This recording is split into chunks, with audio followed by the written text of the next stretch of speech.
Oh no, where's my music? Ah! There we go. Hello everybody. Let's get this thing started. This is Dice Bag again. We got more characters to work on. Got this guy back from Patron. And he is the counterpart to her, the Viridian Rangers. So we're going to be finishing this guy up. And we might do some more creature illustrations. It's probably the next thing. We'll figure things out as we go though, as usual. Let's see, actually I should probably do a little bit of adjustment on the line art before I get too deep into this. There's a few little tweaks I still need to make here.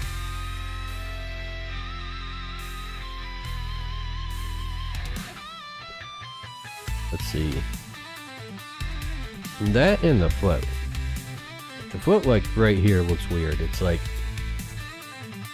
the ground is like that. It should be like that. See the difference there? So we're gonna see if we can just kind of, you know what, we're gonna have to move that too. There's nothing there. Oh, that's because I'm on the wrong layer. Duh, CSP. What are you thinking? Alright.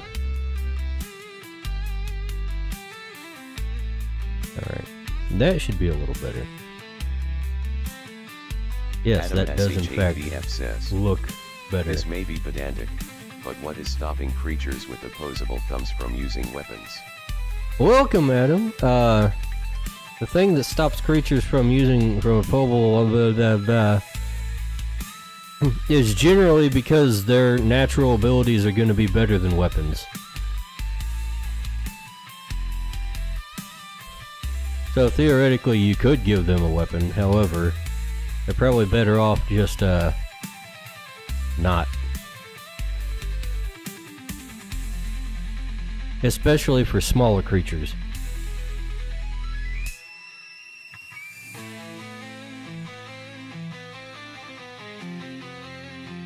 So that is something you could definitely do, but it's not really spelled out in the rules of the game because I don't see a whole lot of point to it.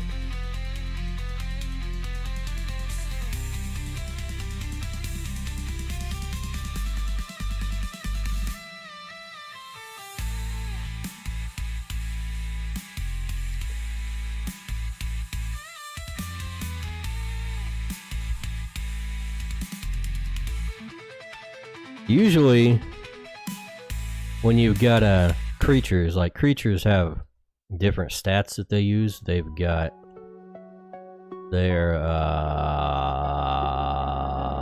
what do we call this? Strength and power. And these are what they add to their class levels. And these tend to be higher than what their talents are, which is what weapon attacks skew off of. So talents are going to be from 1 to 5. These things can be anywhere from like 3 to 9. So only like the smallest creatures are really going to benefit from using human weapons. Most of them that are in like the mid-range at least are going to be getting more bang from their buck with their actual creature powers.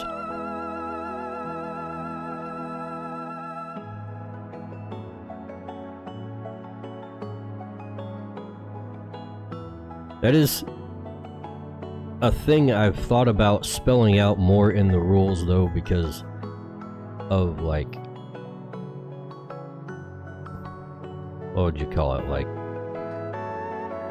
just kind of spelling out exactly what creatures can do more clearly. Because some of them probably aren't going to be all that good at, you know, manipulating things that is made from humans. But theoretically, you could use them for doing such a thing anyways. Because I haven't technically spelled it out in the rules, but I figure a lot of that is probably better left up to the group and the game master interpretation. Ponyboy Horse says, Dice Bag fact, Dice Bag loves pizza with no cheese because he is soulless. Ponyboy, that is just flat out slander. Pizza with no cheese is just... Actually, that sounds like something you would like, to be honest. I could have sworn you have said something about cheeseless pizza. Maybe that was somebody else, but I don't know, it sounds like a Ponyboy thing to me. But welcome, Ponyboy, welcome the mod.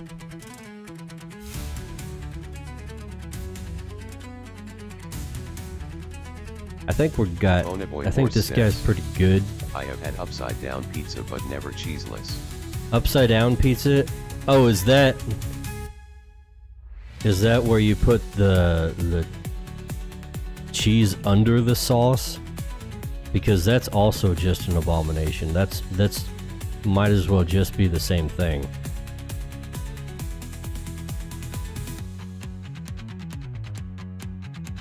That might be what I'm thinking of. If that's a thing you do. Ponyboy Horse says, crust, cheese then sauce. That's just awful. Ponyboy Horse says, upside down pizza is actually worth trying. Nah. You gotta have the sauce contained between the two, like, solid layers.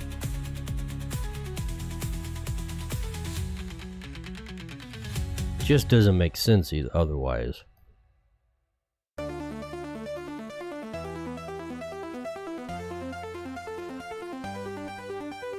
Ponyboy Horse says, the flavor of the sauce comes out more, and the cheese stays gooey and doesn't brown out.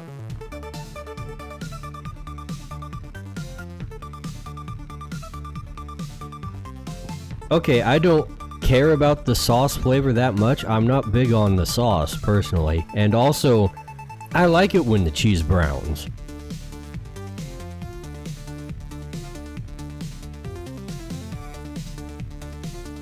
You're like living in a completely different world, Ponyboy. What planet do you come from? Adam SH8BF says, real upside down pizza would be cheese sauce crust. Ponyboy Horse says, pizza sauce is where a lot of THHE flavor is. Have you seen how much sugar they put in that stuff? I disagree. Especially when you don't put it on top.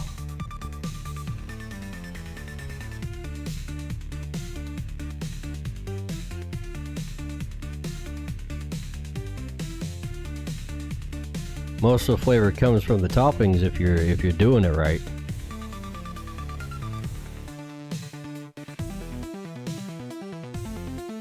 And by doing it right, we mean the way I do it, of course.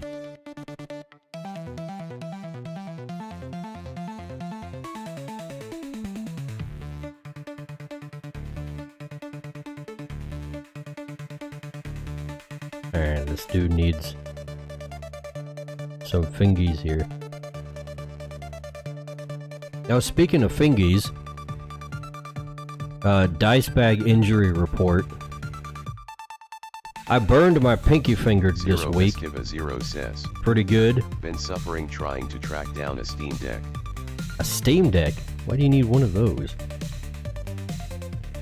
But yeah, I touched a hot part and it gave me a nice little burn. Zero Festiva Zero says. Also yes, I'm still working on the Corn Dogs Fest. Ponyboy Horse says. How long until you cut off a finger with a laser?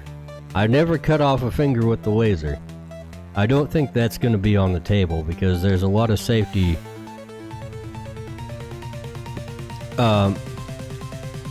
fail-safes in place to prevent that. Zero says. I want a Steam Deck. Oh wait, a Steam Deck. I was thinking Stream Deck. Ponyboy Horse says. What is the worst injury your workplace has had? I don't know, man.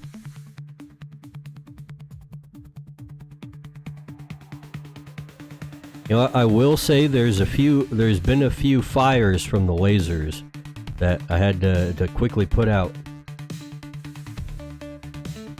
They never got very big, but you know, it's a little scary when you're running the laser and you see smoke, and then you realize that, oh, I left the hammer with a wooden handle directly in the path of the beam. I better stop that shit.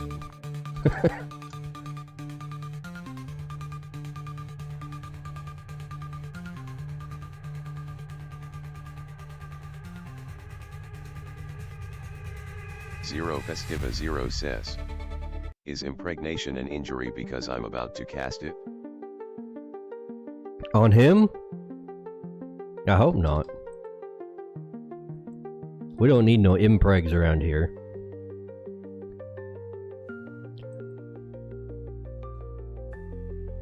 But anyways, back to my fingy injury.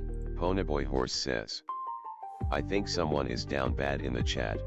What, is it Festiva? Could it be Festiva, the one who always talks about plapping when he comes in here? Perhaps. But after I burned my finger, like the next day, it starts like... I didn't think much of it because it hurt a little bit, but it didn't look like it was serious. Zero says. No on the horse lover. But the next day, I was looking at it and it starts looking a little like white. And as it goes, I'm like touching it and stuff, and I can see like it's kind of moving around, and eventually it starts like separating from the rest of the flesh and getting peely. So now I have a partially peeled, I don't know what you call that, flesh wound on my right pinky. Doesn't hurt anymore, at least. So that's good.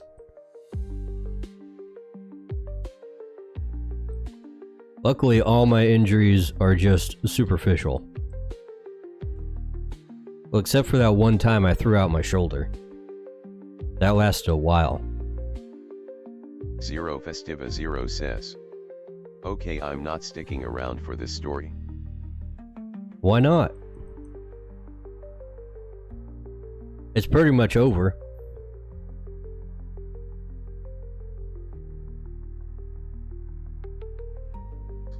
Okay, this is pissing me off.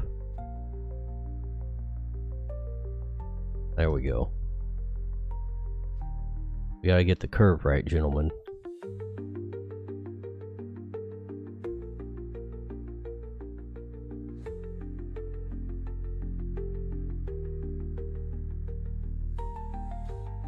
The curve ain't right. This is one of the things that made me reluctant to outsource my line art, because I can get very picky with it. I've gotten less picky though, if you can believe it.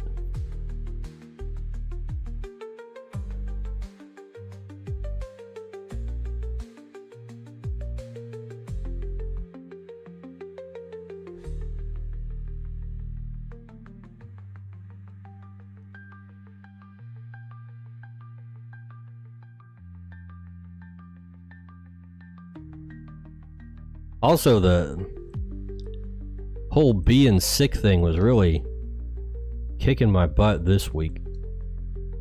I was not as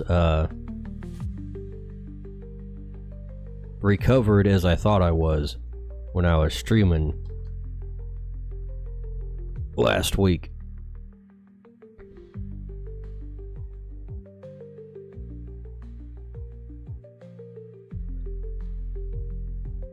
Should be good now after like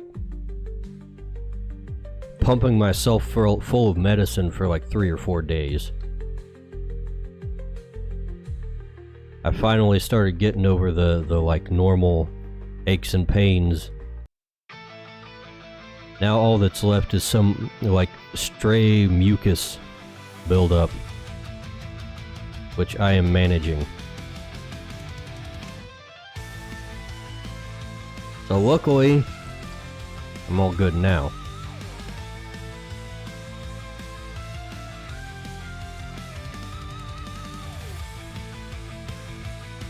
But I might have to stop and like blow my nose or something every once in a while.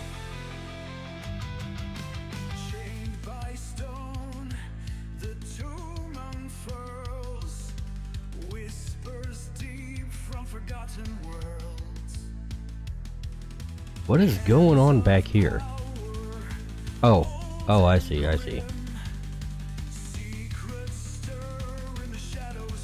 That's the bow. And this is the quiver. Which should just be like so. There we go.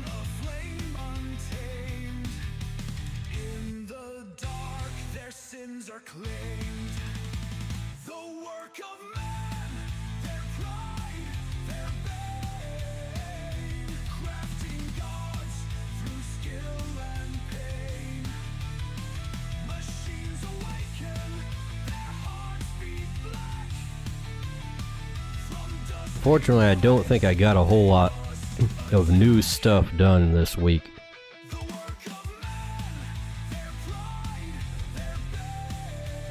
I don't even really remember what I was working on specifically. Let's see. I think it was like random tables for caves and stuff was my main thing this week. That's part of what I need to get finished up in order to have something to actually put out there.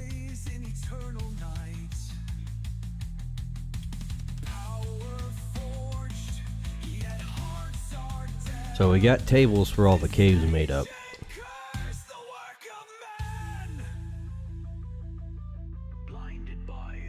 I probably need to write up some specific rules for, what is that? Generating the dungeons and stuff.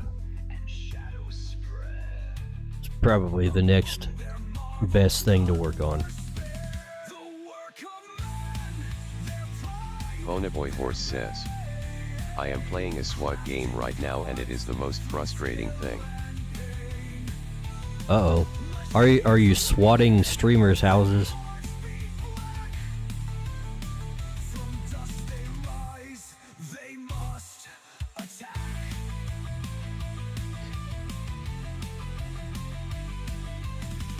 Is that part of the game where you get false flags?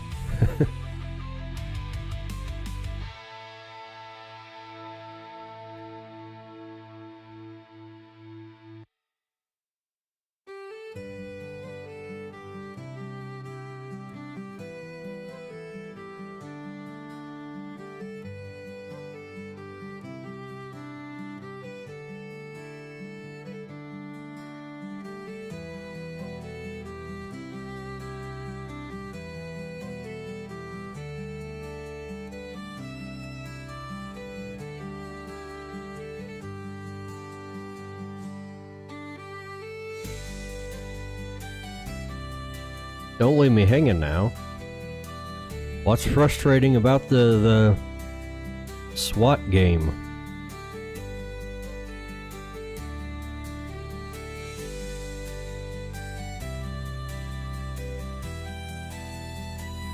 are you just bad at it?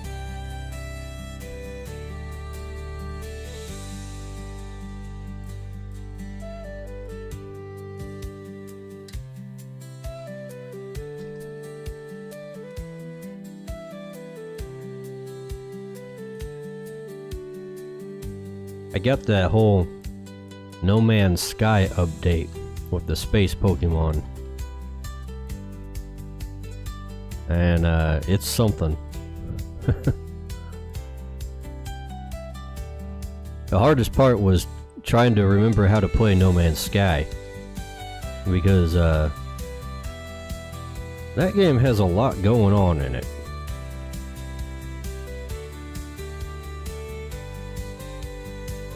The control schemes are not always intuitive, and there's a lot of little subsystems you have to interact with like every single part of the game.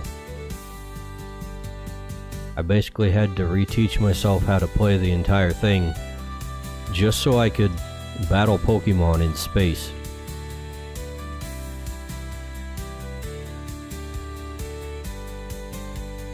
But it is a pretty fun little update. I haven't gotten too deep into it, but so far just flying around from one planet or station to another and like fighting the trainers there is pretty entertaining.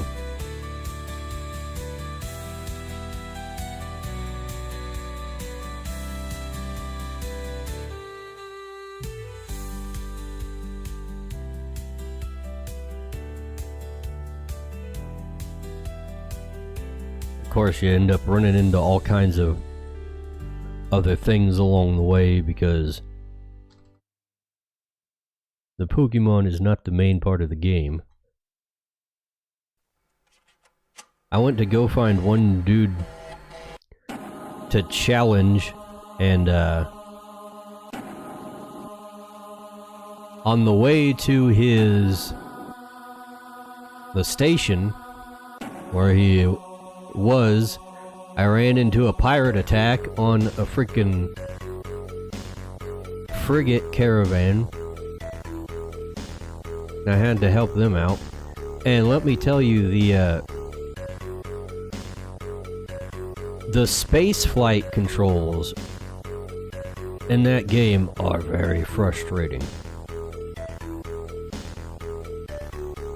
I was yearning to go back to jump space very quickly when I had to do dogfights in No Man's Sky. Like literally you can just circle around trying to get these other ships in your view just so you can fire some shots at them before they fly past you and you have to try and turn around again. And you can be circling for a long time because they will just circle you.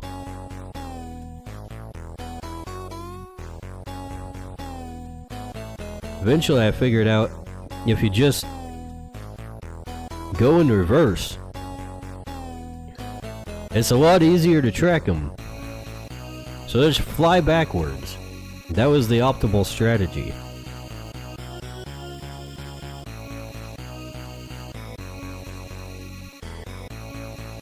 Also, I couldn't remember how to get the gun out, which was almost got me killed.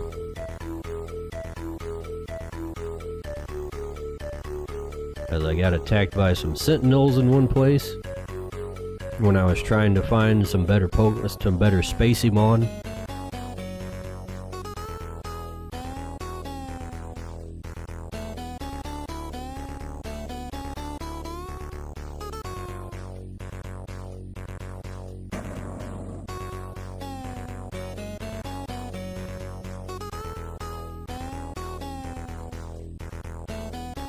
I managed to pick up some decent ones though. They're all like ranked into tiers and stuff. And I've got one that's like an S rank and then a few other A rank ones that are pretty good.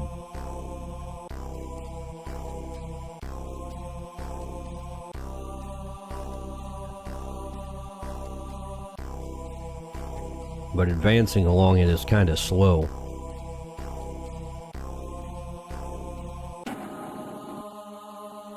Especially when you have to, like, physically travel from planet to planet just to find new people to fight.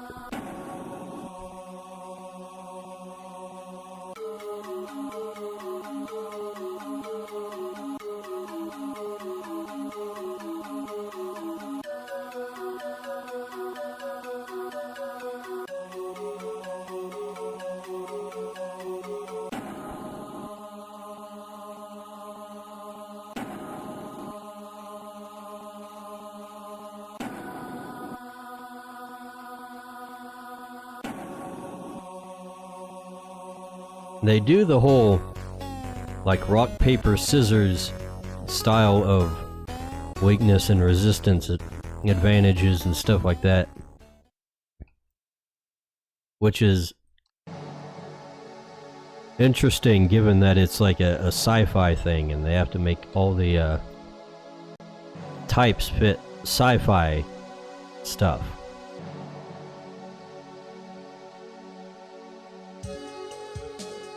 So most of the stuff is kind of like based off what kind of environment they're adapted for.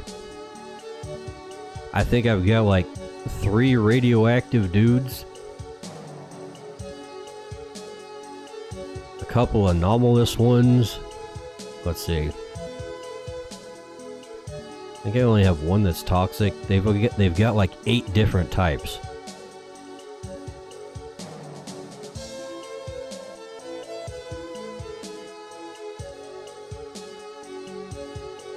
Some of them are not easy to come by. At least not for me. I was looking through like all the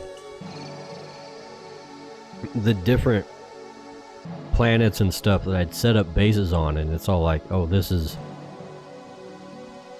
a paradise planet. This is a grassy planet. This is a jungle planet, and I'm like, don't I have any, like, weird planets? I think I'm only gonna get, like, one type out of these places. So that was the next struggle, was just finding the different places I could go to kinda flesh out the typing of my team.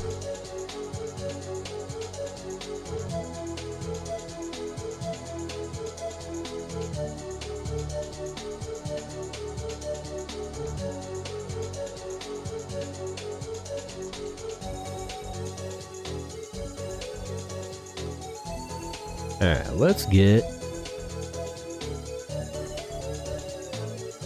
the shadows in here.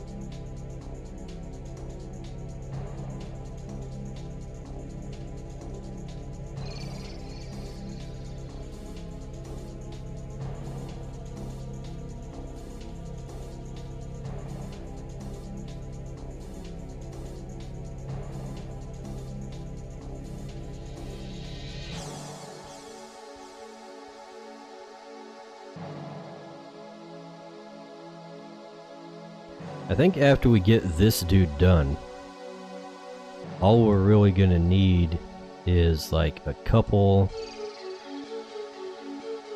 more characters to fill out the militia.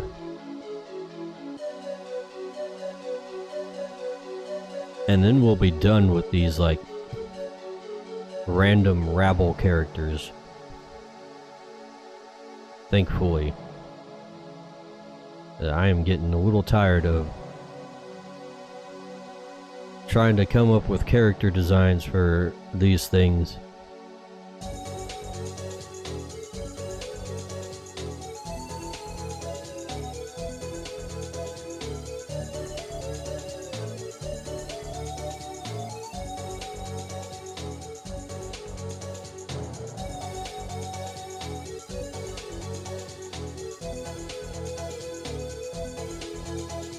They're also just kind of boring.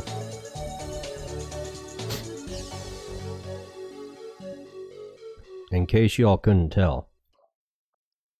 There ain't a whole lot to talk about when I'm designing one of these.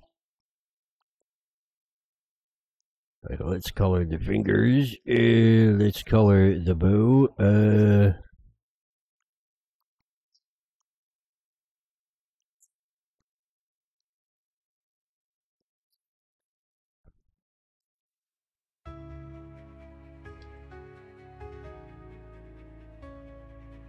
You know what? We do not need that much detail in the shadows. Through the mists, the path is set. A conjurer's oath, no chance to regret. Vivid veil where the shadows gleam. Under the rule of a fairy's dream. Verdant king! Your gaze I feel, a throne of leaves, a realm unreal, bound Let's see. by thorns, the forest stirs, green flames burn, your magic bursts. Pokemon Champions came out this week. And it ain't looking so good for the Pokemon Company on this one.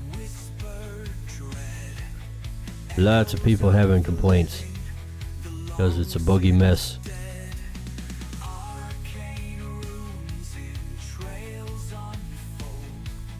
Apparently, instead of just like reusing the code that they already had for the battle system that already exists, they just rebuilt everything.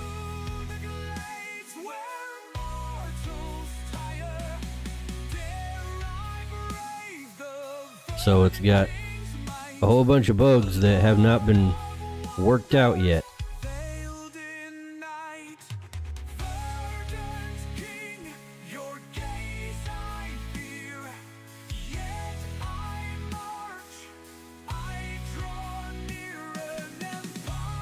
And also less than 200 Pokemon are in it. Just kind of like, what even is the point at that point?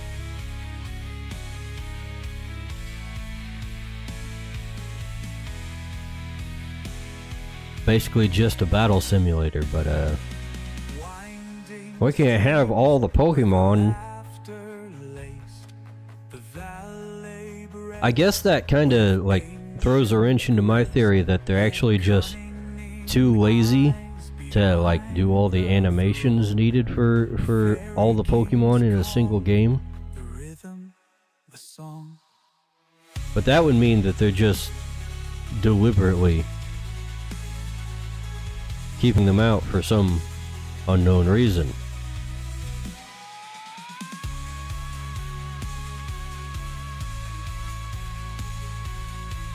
So I'm not really sure which is worse.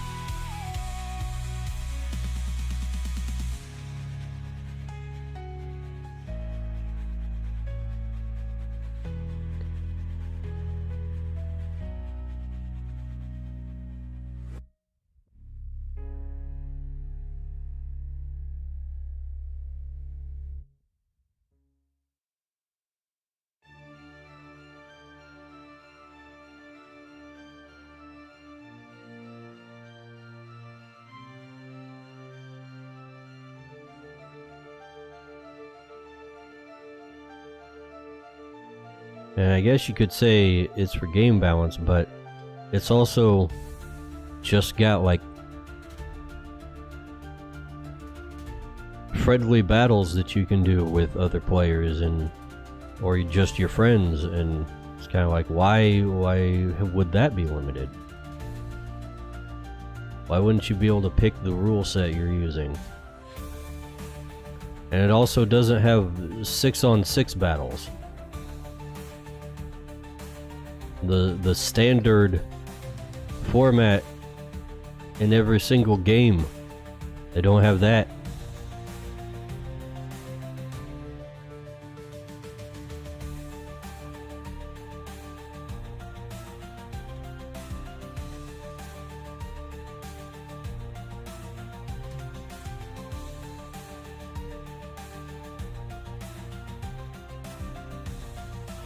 Who knows what they're doing at this point? I don't think they even do.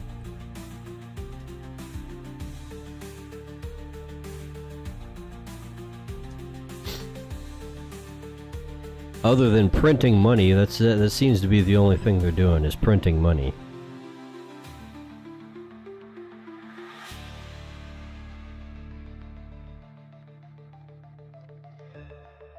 They know shit's gonna sell no matter what because it's Pokemon, and they're just like, yeah, whatever.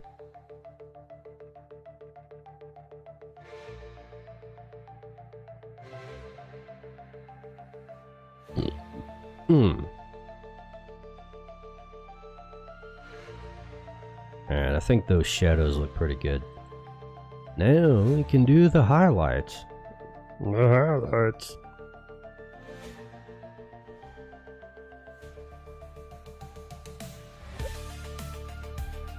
Alright, let's get me some white.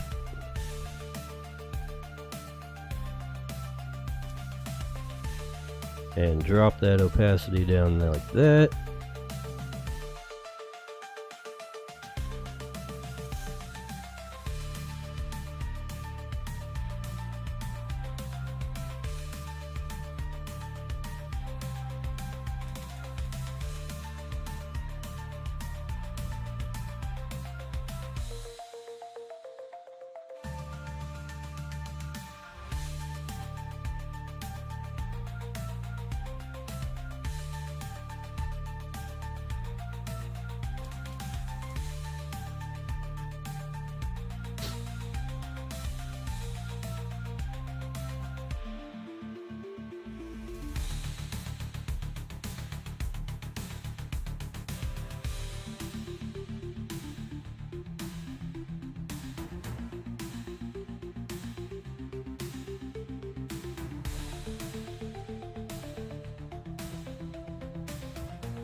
Got a little gap there in the shadows. Or not the shadows, the highlights. That's what it is.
Oh, what's going on here?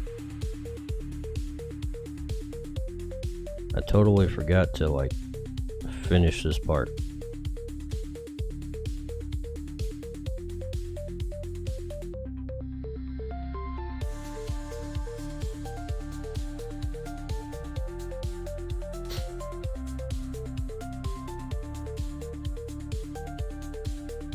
There we go. That's good enough.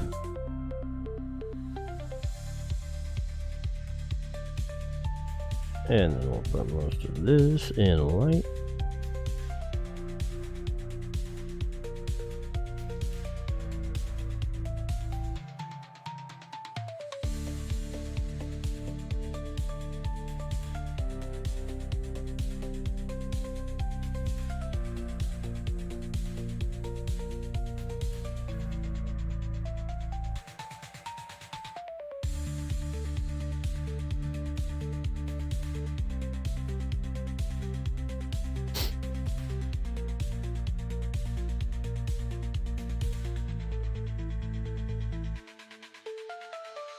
Alright, now let's give him a little highlight on the pants.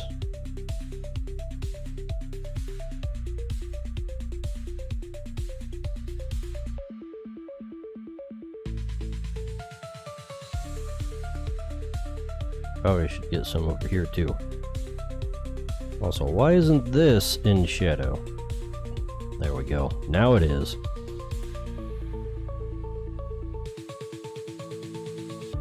You know what? I don't like the shadow on this thing.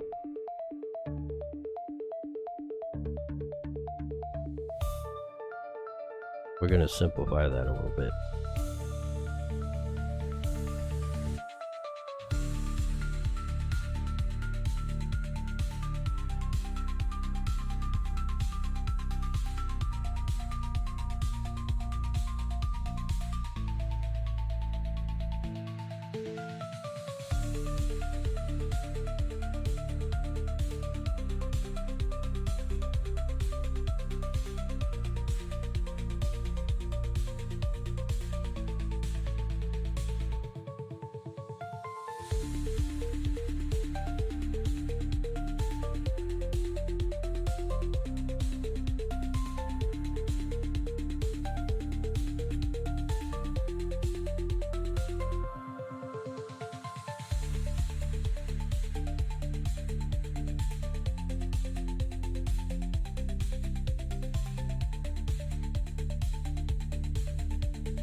So in terms of like all this stuff that I'm working on for getting the game out there and whatnot, the outreach, one might say, it was kind of a pretty slow week on that front. Like I didn't have a whole lot going. We had like the weekly ad attempt, which was underperforming compared to the last one, but that's probably because I made a change to do some testing. I swapped out the picture I was using for the thing, and it just didn't do as well. I guess we'll have to go back. Lesson learned. Ponyboy Horse says, you should make a video trailer for Crytures. Ponyboy, freaking... I posted one in the Artistic Savants Discord, but nobody watched it. I wanted to get some feedback before I actually posted it. If that's something you want to see, then just go into the general chat and scroll up a bit.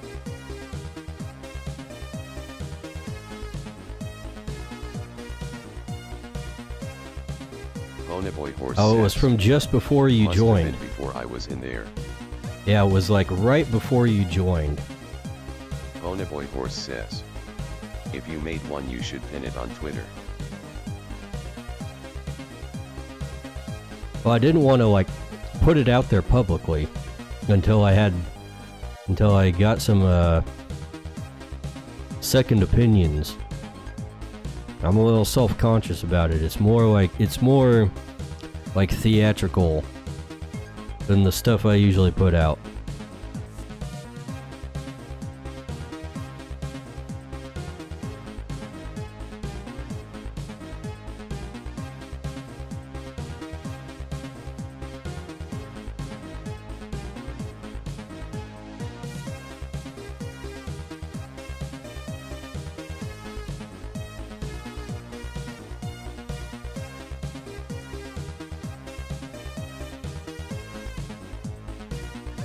What is this? But yeah, a trailer has been made. I'm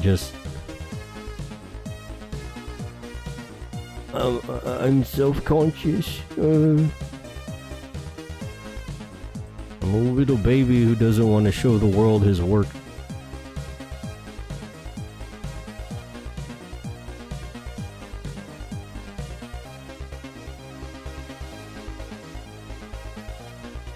Which I really shouldn't be that way. If there's anything I've learned from like posting stuff on the internet, it's that most people aren't going to see it anyways. And if it does bad, I can just kind of take it down and redo it again. Like the short I put out this week. I put out a short for Creebean. Ponyboy Horse says, if you pin it, it should get some views over time. One would think so. But yeah, I put out a short for Creebean this week, and it basically bombed right off the bat. It got like no traction, it got more dislikes than likes. And YouTube was just like, oh, this is a bad video, we're just gonna not show it to people. So a couple days ago, I just privated the video and re-uploaded it as a separate second thing. And it immediately did better the second time. That's like, okay, alright, whatever. At least it didn't go to waste.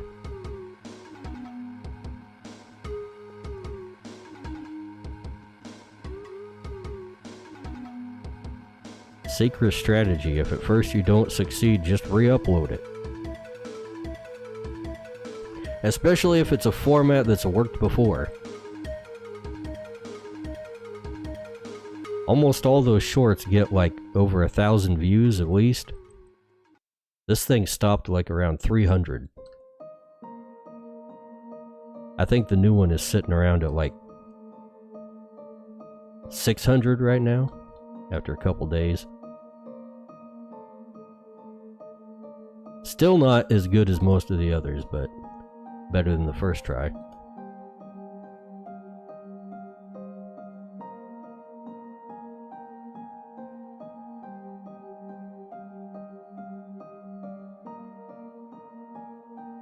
I already got the next one made up, just have to upload it. Next one's gonna be about Flill, a little Pegasus creature.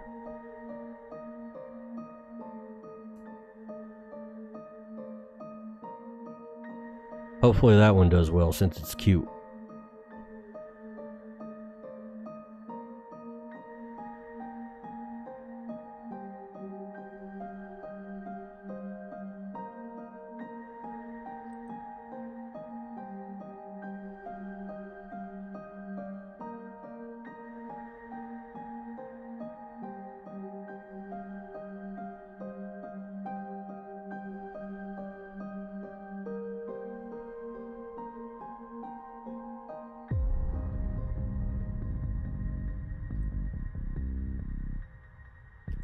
Need to stop procrastinating on some of the other bigger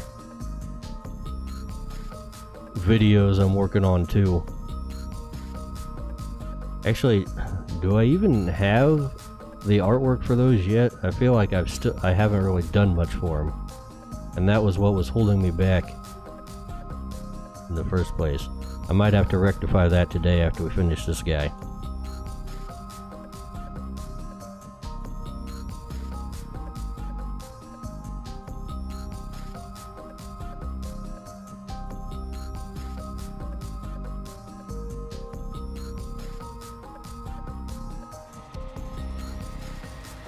Might have to actually take a look on stream, like what I've actually done on the thing, so I know exactly what kind of stuff I need to draw next.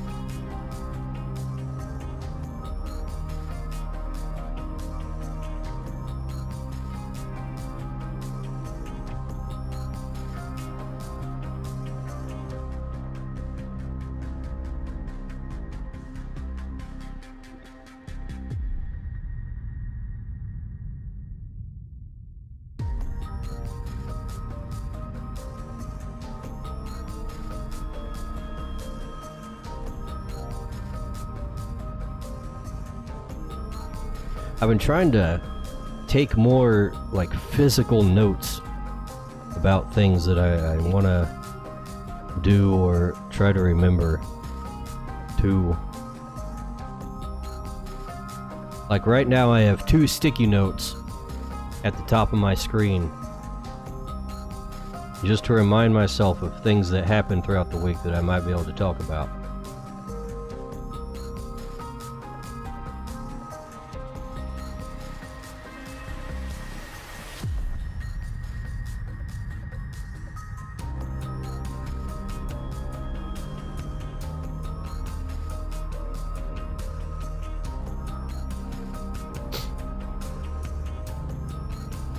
High on that list, of course, was burning the fingy.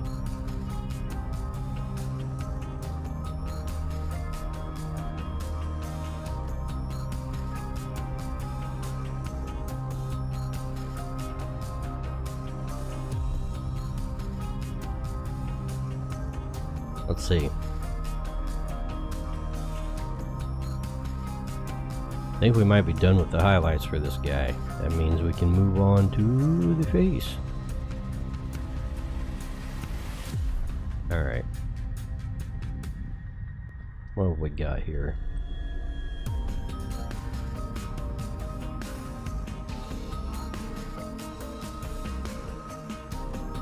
Alright, we do not want that to be a clipping mask layer.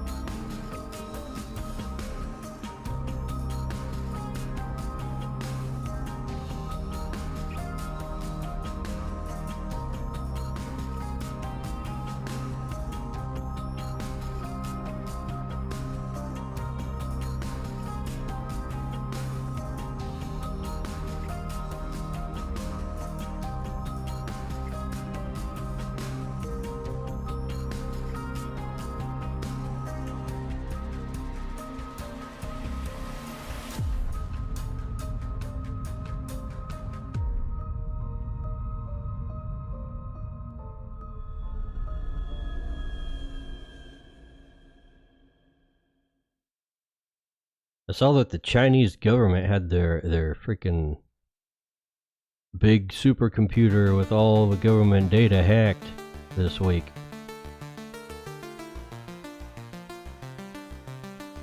Serves them right.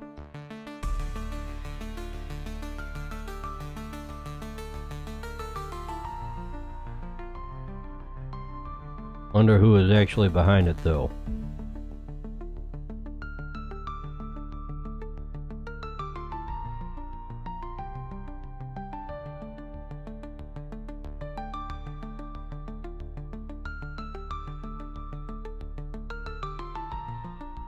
Of course, there's all kinds of like garbage going around about hacking these days because of the AI hype that's going on in this cycle.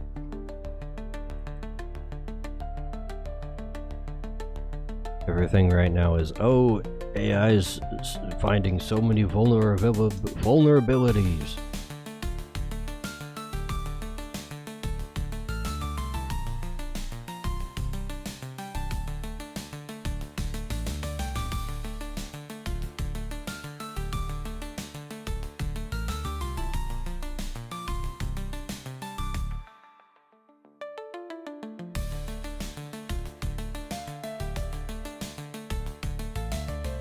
Personally, I take all of that shit with a grain of salt.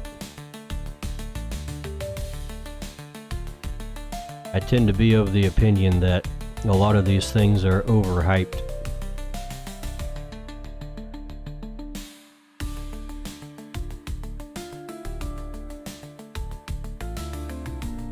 There's also been some suspicion going around that the AI companies are basically nerfing their models over time, so that when they release new ones, it looks like a much bigger upgrade than it actually is.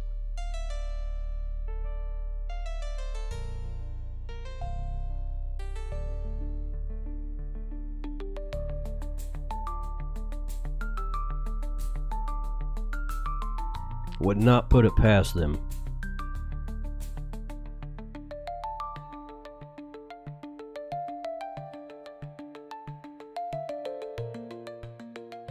Let's see. Okay, we need a little shine on this guy's eye. This is something I consistently forget to put in early on, and then I end up having to like erase stuff out from behind it.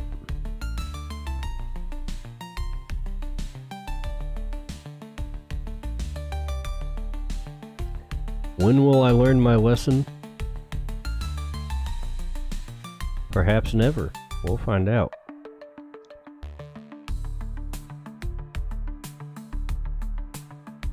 Stay tuned.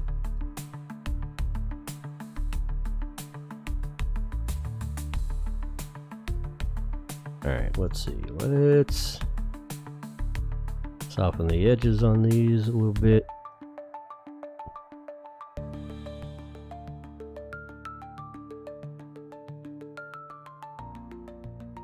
Then we'll do the white in the middle.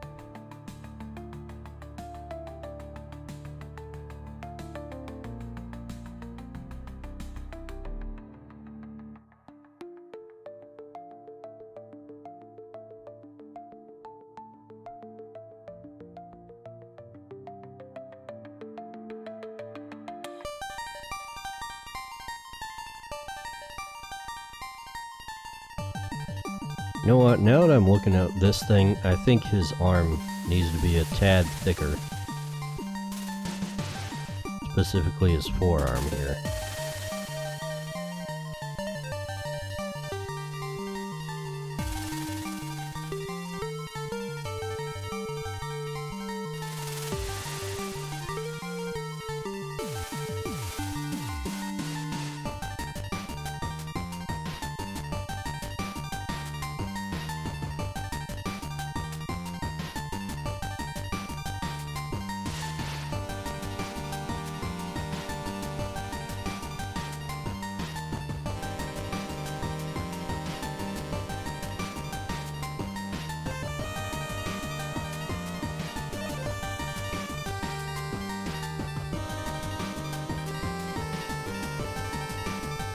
That looks better. Alright, now Bro just needs some coloring on his line art.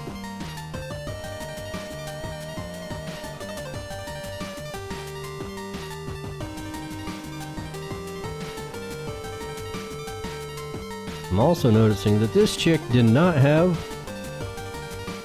Okay, stop doing that, CSP. The girl did not have anything coloring her face lines. Might have to go in and fix that.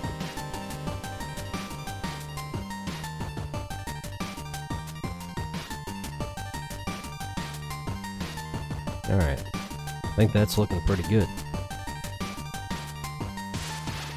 You know what?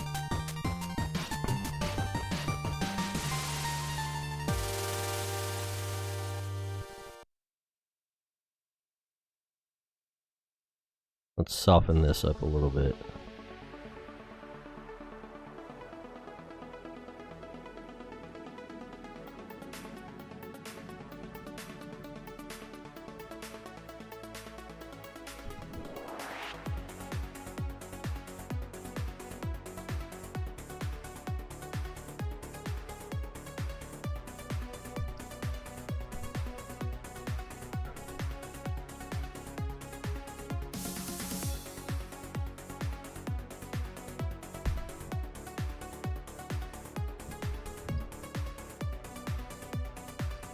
Okay.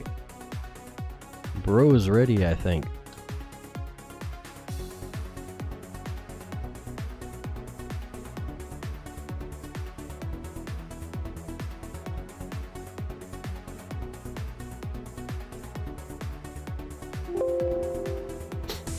We'll get him saved and then look for something else to work on.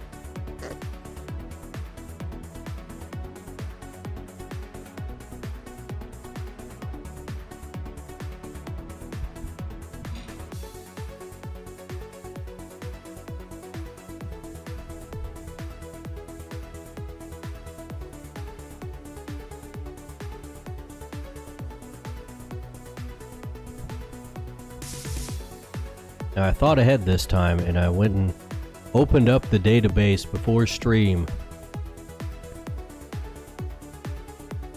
so I could go looking for ideas.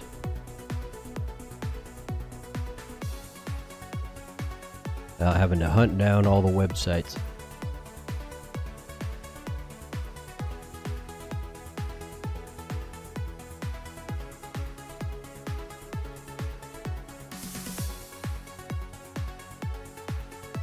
I'm starting to see that some of these things don't have images uploaded to their galleries that I already have.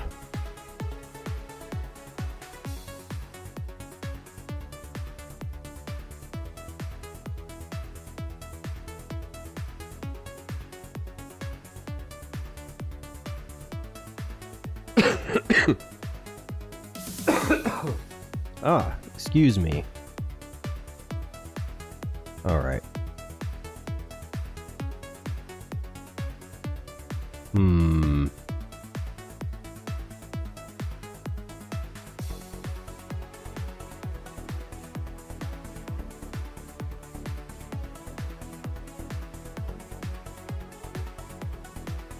Actually, you know what? I was just saying I need to make art specifically for a video, so let me look that up instead of the database.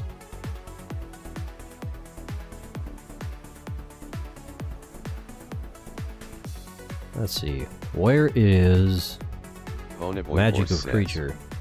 Why does brother only got a knife? It doesn't need much more than that. He's got creatures to do most of his melee. Ponyboy Horse says, brother thinks he Peter Pan. Let's see. Magic of Creatures, there it is. Hopefully this doesn't crash anything opening up the video editor. Ponyboy Horse says, sprinkle some pixie dust on this MF. Well, you know, the Viridian Order's main creature typings are like plant and fairy. So pixie dust would not be that far off. Let's see if I can bring this thing up. Not that.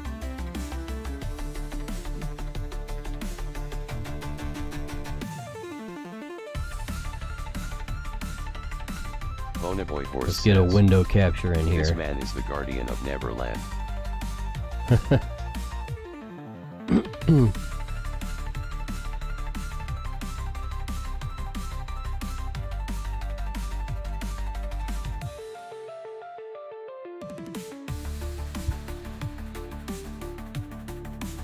Ah.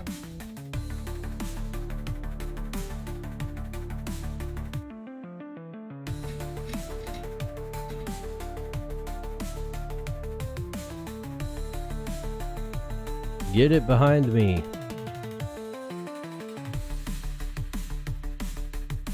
Ponyboy Horse says, Get behind me, What to do? Satan. This is a video editor. This is where I edit my videos.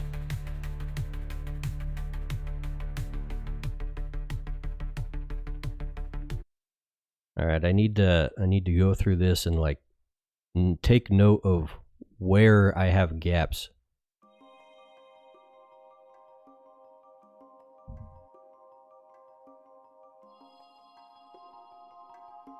Magic is a fundamental part of life in the world of creatures.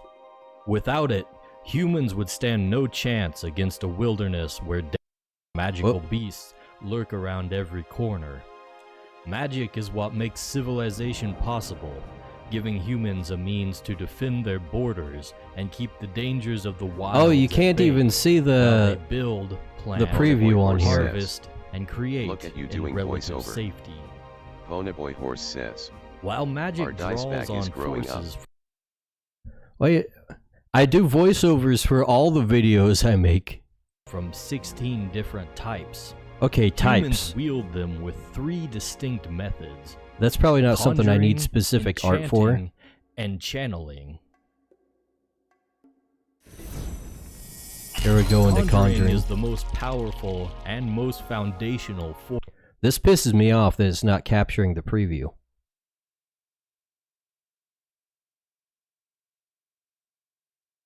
Capture audio, capture cursor.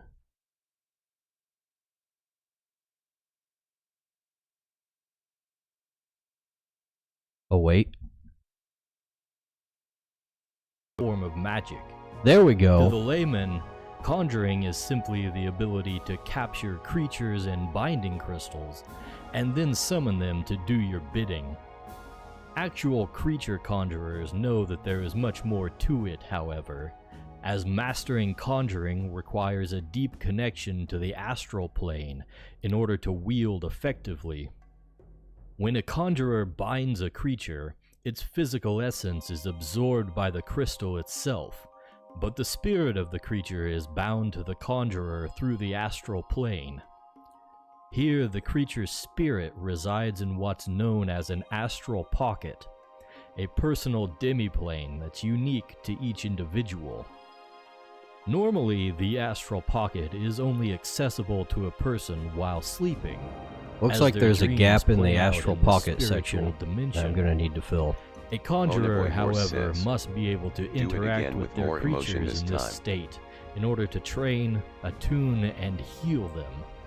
It's a lore As such, video. the It's not first supposed to skill have a that much conjurer emotion. needs to master is that of lucid dreaming, allowing them to retain Oh, that's right. consciousness while in the astral pocket.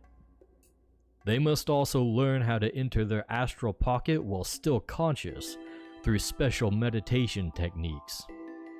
With this ability, they can revive a creature slain in battle without losing awareness of their surroundings. Otherwise, they could be left with no defense out in the field.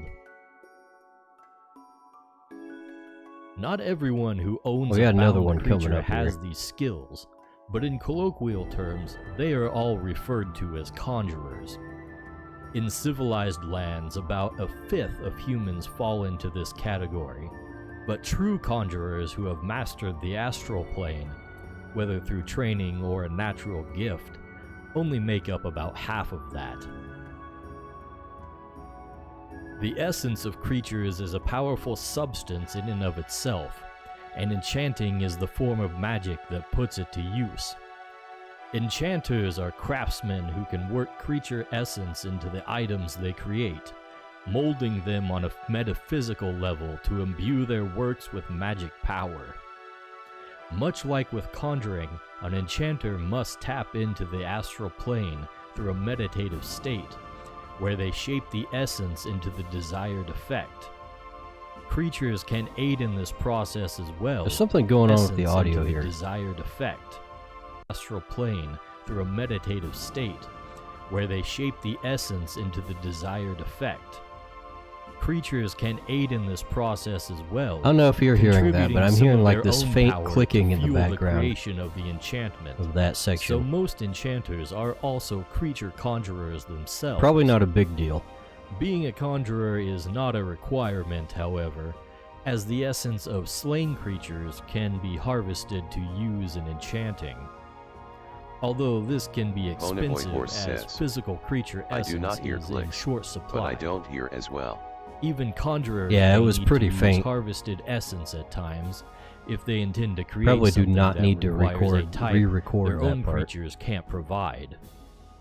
Special materials, both natural and man-made, may also be imbued with creature essence and can be worked into an enchanter's craft.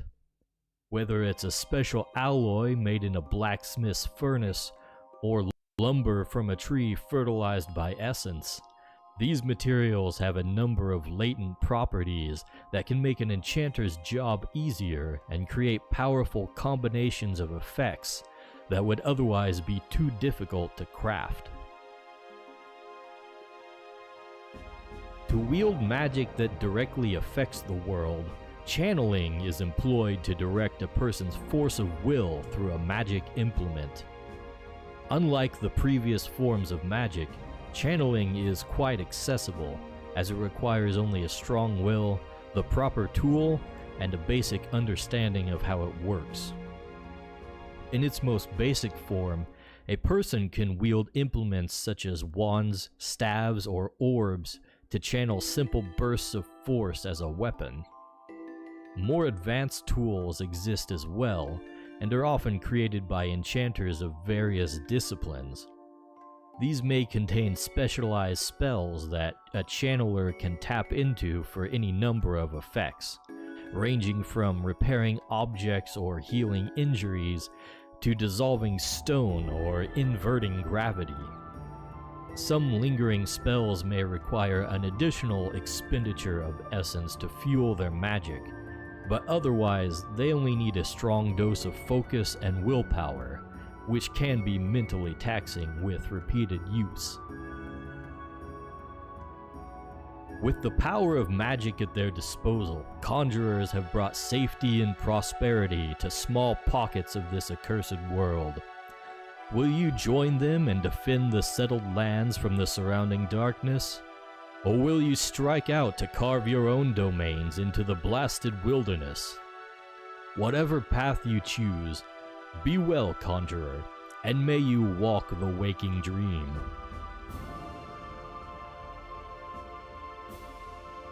Okay.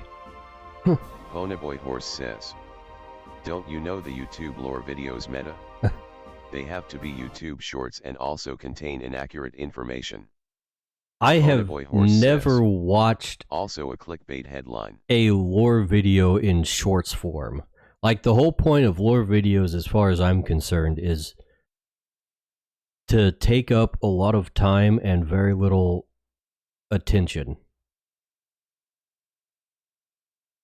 This is pretty short in terms of a lore video, but it's not really a discussion type. Ponyboy Horse says, I also want lore videos to be long, but that's not the meta. Well, we don't do everything specifically for the meta. Also, the Creature Codex shorts are lore videos. So I've got While that they covered. Build, plant, harvest, and create in relative safety. Okay, here's a gap here. While magic draws on forces from 16 Oh, that's different- right, it's the types, which I already have like icons and stuff that I just need to throw up there. It's just going to be a big pain in the butt to put all that together. But not something I need new art for. So we need the art for the meditation. Then what's here? But true conjurers who have mastered the astral plane, whether through training or a natural gift, only make up about half of that. You know what? I think I have a piece that I haven't finished. One that Patron drew, actually, that I could use for that little section there. So maybe I should just go ahead and finish that. I was actually thinking, like, I could spend some time making some sketches for Patron to work on because I think he's out of stuff to do, but it looks like that might not be on the table. I think everything I need to finish that video is already drawn up and just needs me to finish it. Let's see.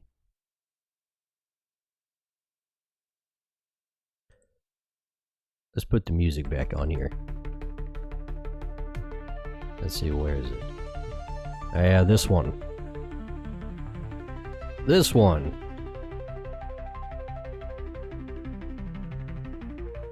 Alright, we don't need the waifu on here anymore.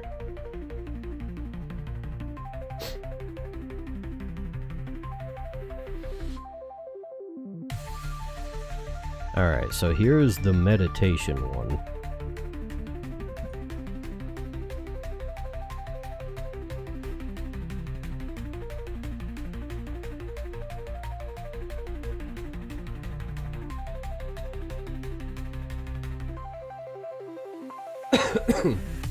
We can have some fun with this one. Of course, there's gonna be like this whole empty space where I need to like paint in like an astral pocket landscape or something.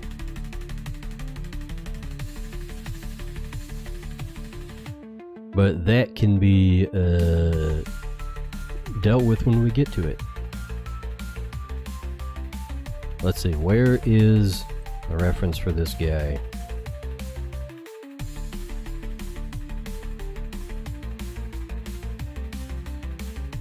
There he is.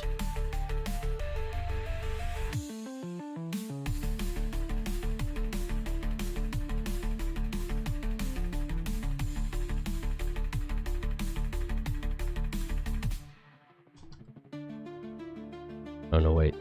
This is the wrong one. There we go. Now we're on the original thing. Ew, what is this?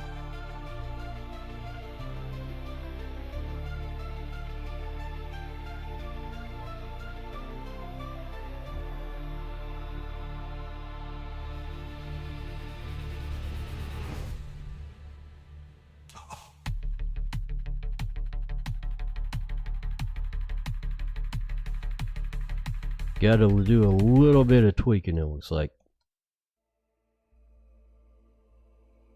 Tweaking the line art, not tweaking on drugs.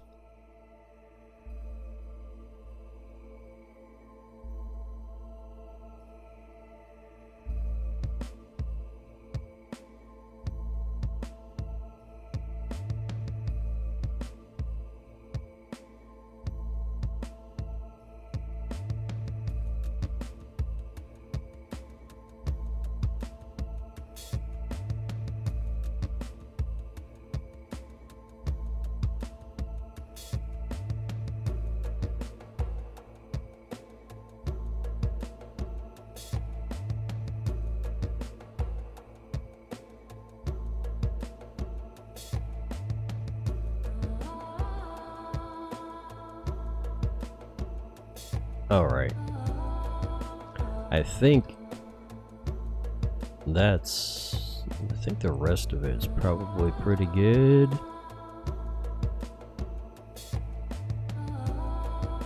I'm not seeing anything that stands out as wrong. Alright. Let's throw the colors on this boy real quick and then we can start rendering him.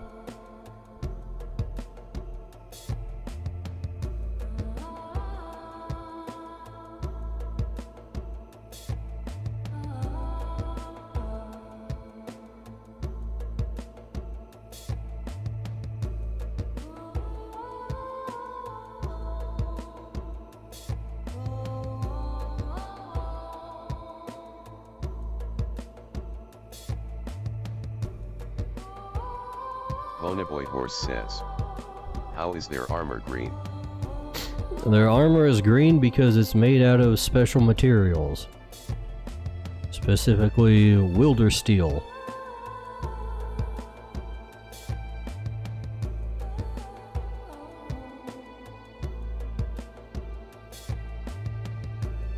Which is created by a combination of plant and fairy essence.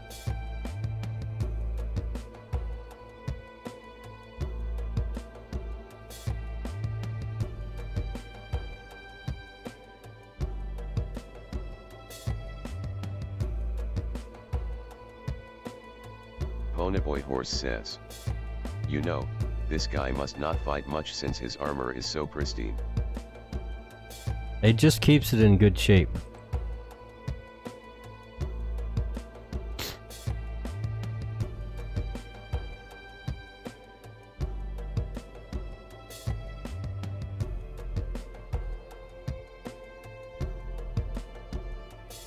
But really, most of his fighting days are behind him anyways.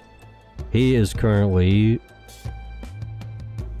a lord of one of the villages, so he doesn't go out on his own to do a lot of fighting anymore. So in that sense, I guess it does make sense.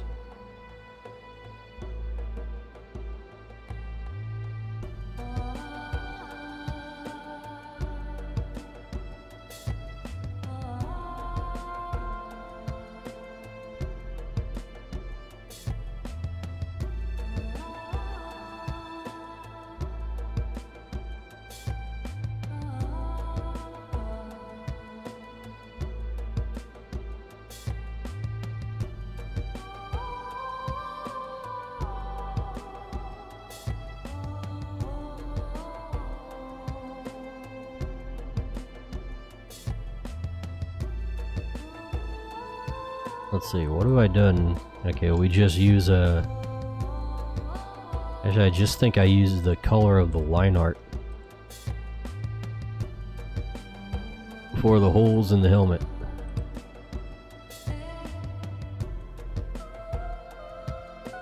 I think this is the only guy I've actually drawn with a helmet.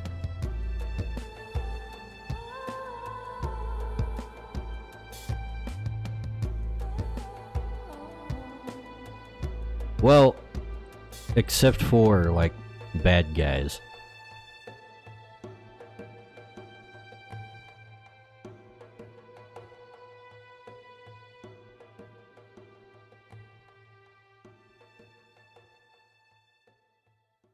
There's a whole faction of bad guys that haven't really been thoroughly developed yet because they're not going to be part of the first release, but they're all decked out in like evil Sith looking armor with helmets and whatnot.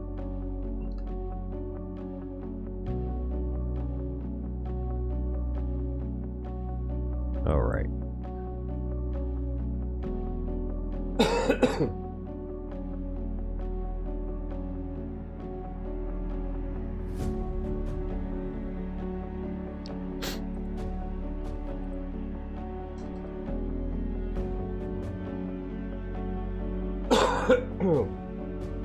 Yeah. I got stuff in my throat. It ain't leaving me alone.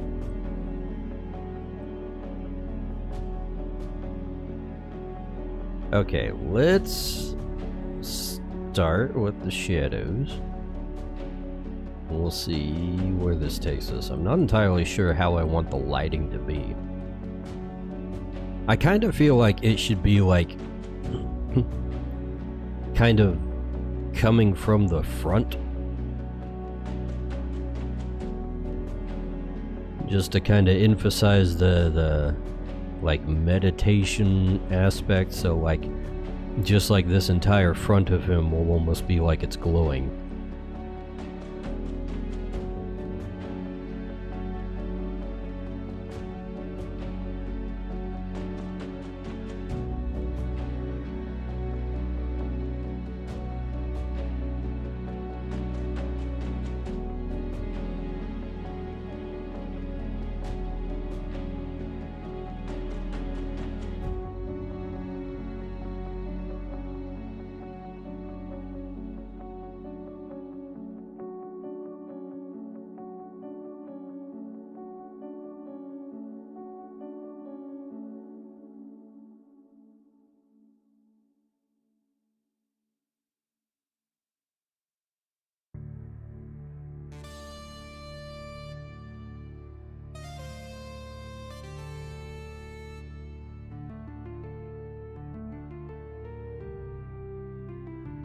Let's see if I can even pull that off.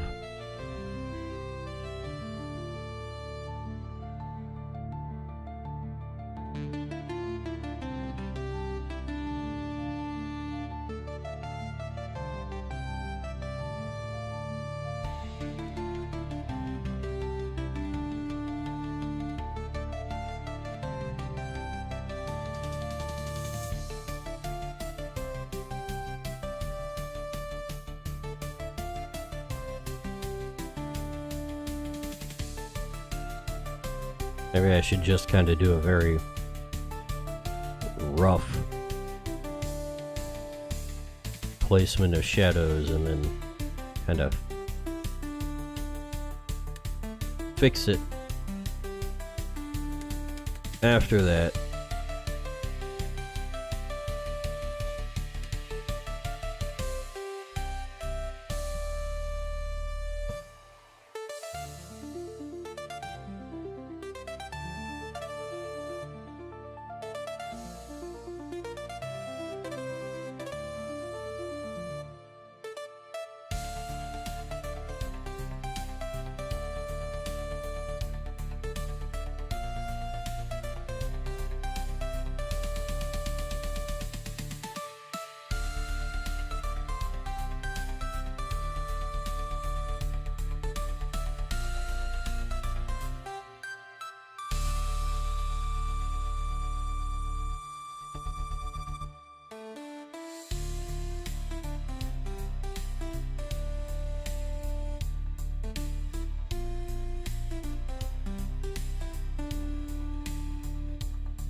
I should probably like finish the places I start before I go into all the others.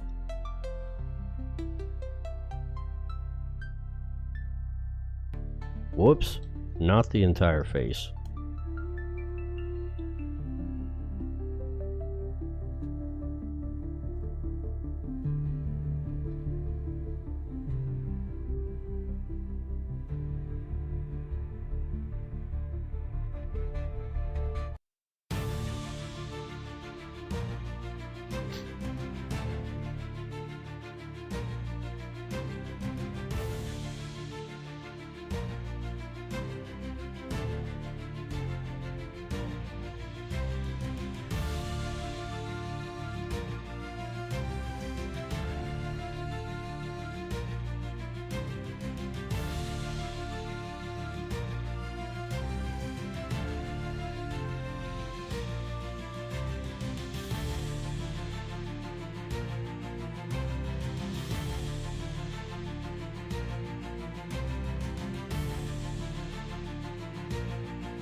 And then we have kind of a ring around the face.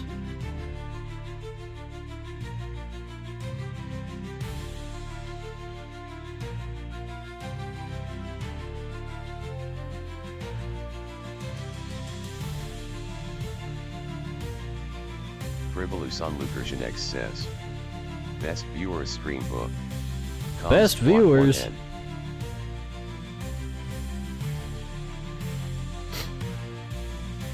Gee, I don't know. I could really use some best viewers right now. Ponyboy Horse says, bad. Thank you, Ponyboy. Ponyboy Horse says, that's 2 bots under my belt.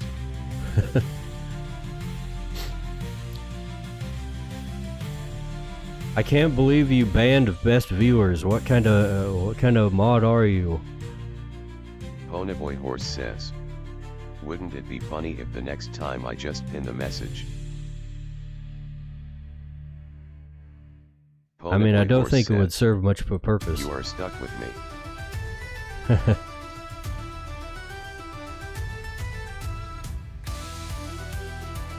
Let's see. Maybe this would be better if what this forehead was. Or some of his forehead was in the shadow.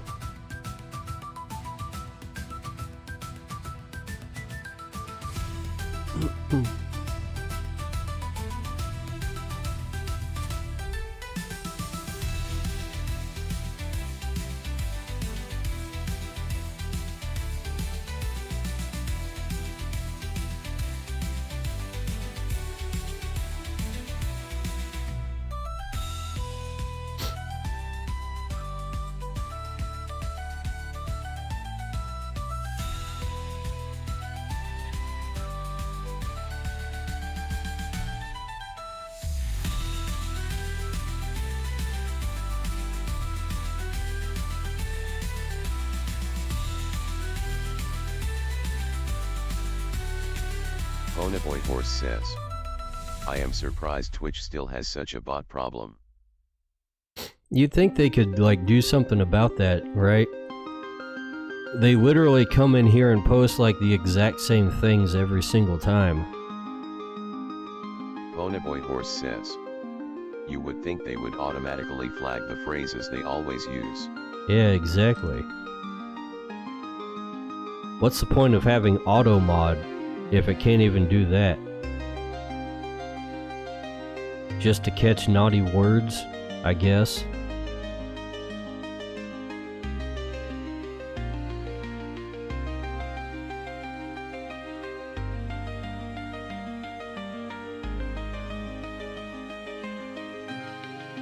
So you can't say nibba?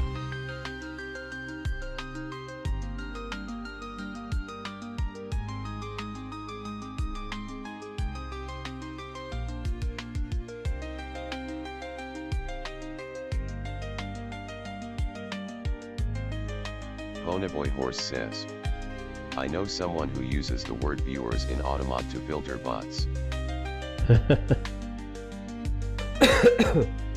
I guess that would do it.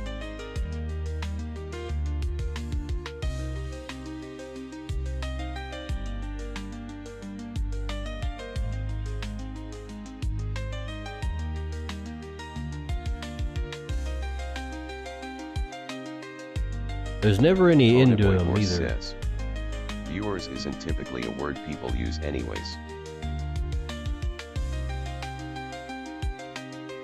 Come on, viewers. What do you think of this, viewers? Are you with me, viewers?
Guess people would typically use chat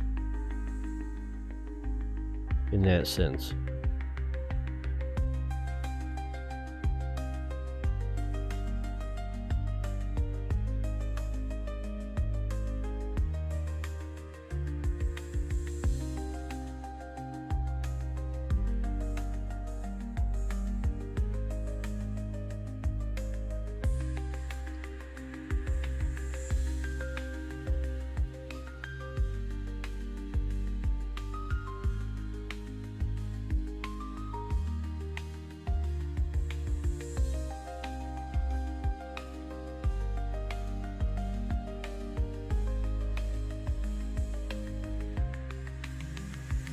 Hmm.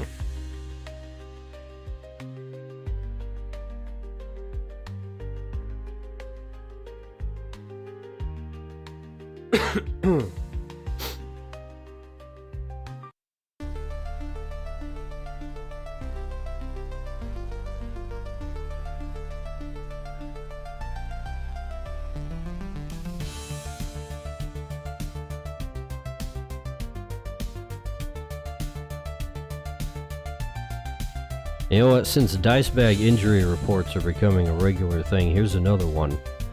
I was getting off work Friday, like literally last day of the week for me. I was all excited to not be here. Not be there, rather, for a few days. I drive home and everything, and I'm getting out of my car, and as I slam the car door, it freaking clips me on the chin and the shin. And I'm just like, oh. What a way to end the week.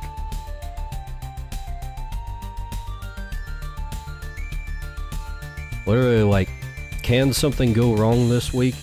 It's gonna go wrong.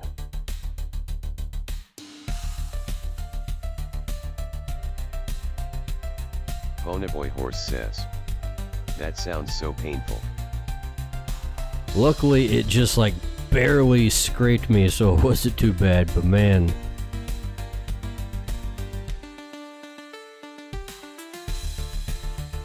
It definitely rattled me for a second. It's one of those things where like it's like immediate stinging pain and you just want to destroy something in that immediate moment.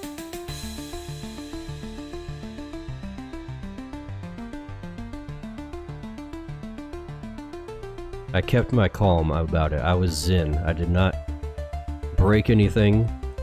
I just paused, seethed, and went inside the house to start my weekend. Nothing bad can happen in the house, right?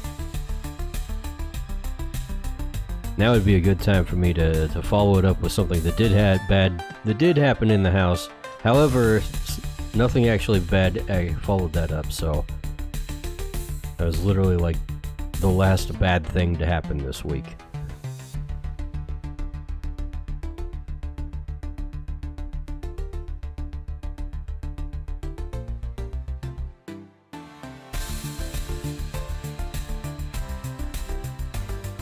So hopefully we got all the bad luck out of us this time.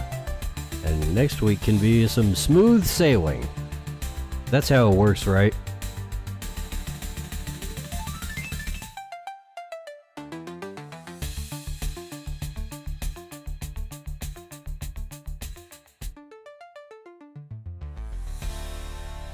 Alright, I probably need to like start on a second shadow layer here.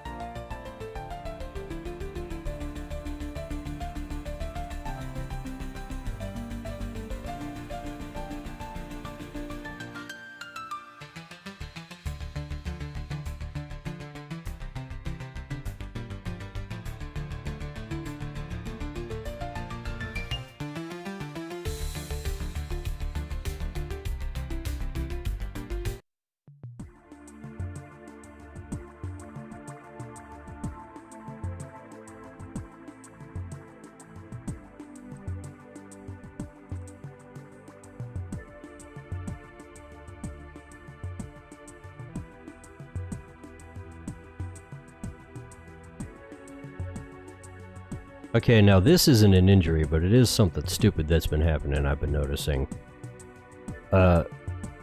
People are getting real stupid on the road around my town. And not even the drivers. Like yesterday I was driving around. And, there's just a place where people have stopped on the road. And I'm not entirely sure why they stopped. But there was like a whole thing of cars just stopped on the road. And people were waiting on them to move, and we sat there for several minutes while these people were just out and about while their cars were kind of sitting there. I'm not entirely sure what they were doing. There's like a dog running around. Maybe the dog was getting in traffic or something, I don't know, but yeah, that was weird. Then today I start driving out sometime before the stream and driving down a one-way street, and I see on the other side is just some dude pushing a wheelchair with some old disabled lady just down the other side of the road in the opposite direction. On the road, not on the sidewalk or anything, on the road.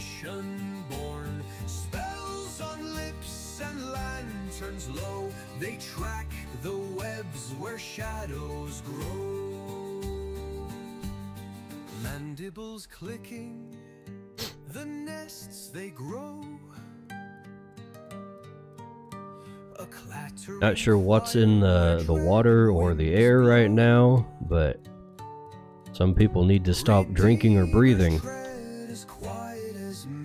or get off the road. Oh, pack of eight-legged blights so grim, by staff and chant they'll silence them, for redemption calls their fates entwined in questing hearts. Courage they'll find. I did go to Walmart today, and it was not very busy, Doonhammer surprisingly. 1888 says, "Can I drink and not brat?" I mean, that depends. What are you drinking? Oh, welcome, Doonhammer? Doonhammer, not Doomhammer. Doonhammer. How's it going? We're working on my art for my tabletop RPG right here. It's like Pokemon mixed with DnD. Of course, we're not drawing the creatures right now, because why would we ever do that? I already finished them. Doonhammer 1888 says, "JD, JD, I don't know what that acronym is for.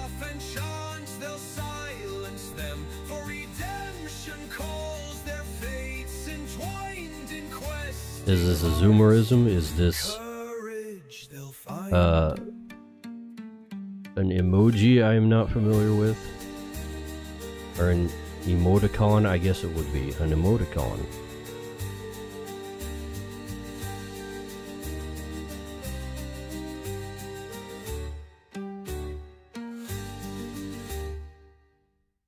Ponyboy Horse says, "This is alien life making first contact, be respectful."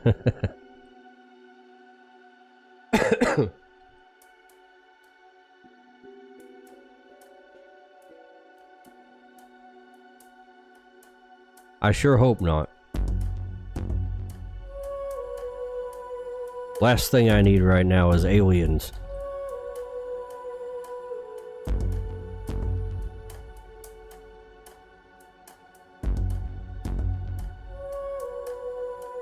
The world is crazy enough as it is.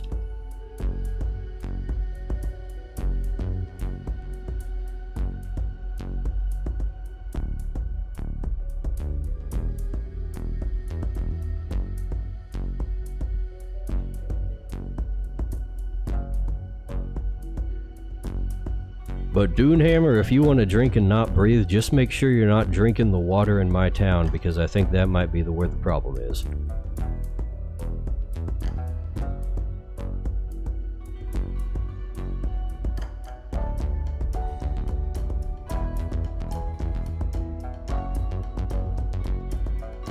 Ponyboy Horse says, "My town has lead in the water." Ponyboy Horse says, "It makes it taste better." I mean, I should hope so. Water could use some flavoring.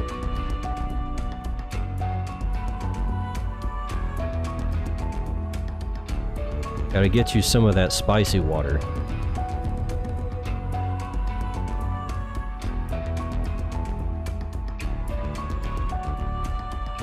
What's the pH level?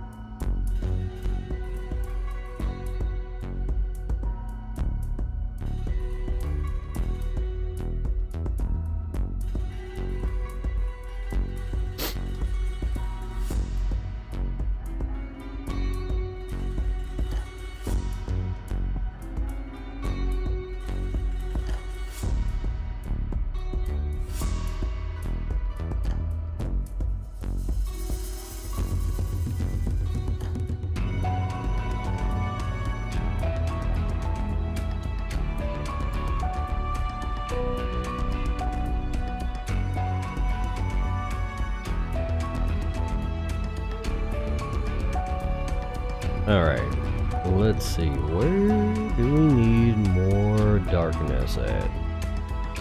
Maybe up here?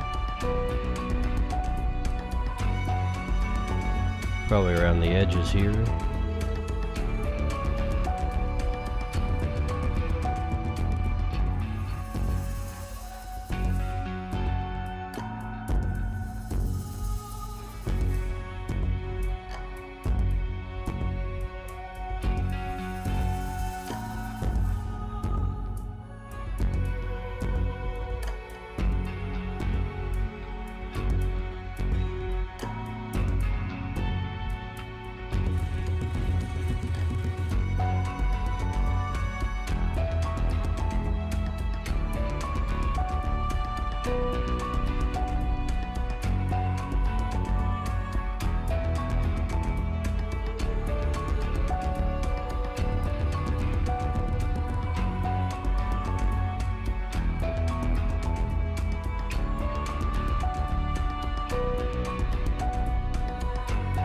I think that might be good on the darker darks. We're just gonna have to head on to the highlights on this thing and hope for the best.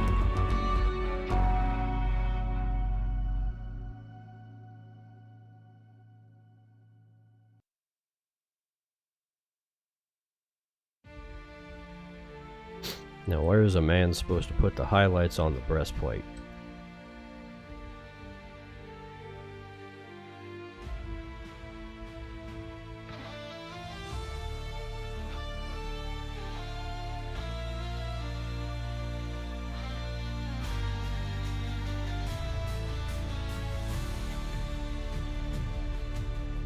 Through the shadows we tread with care. Conjurers unite, we're well aware. Something like that, I suppose. Of them all lies grim despair. Eldritch fear makes us all beware. Mystic runes glow in the midnight air. We chant our spells with fiery flare. Echoes of darkness all around. In the abyss, our courage is found. Light the torches, we'll find our way. No evil force will make us sway. Together we rise against the fray. In deep mouse belly, We'll just do kind of a hold our rest. straight thing right here.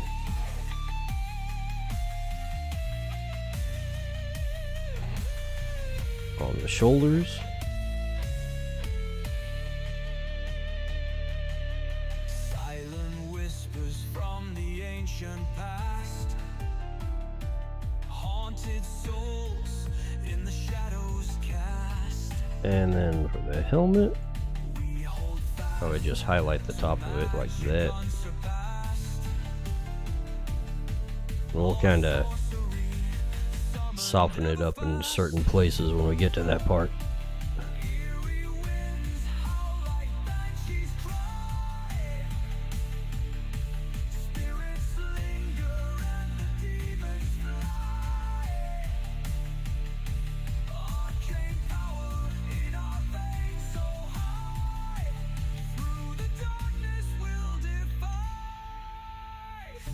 Chalice raised with sacred light, banish all beyond our sight. In unity we fight the blight, guardians of the endless night.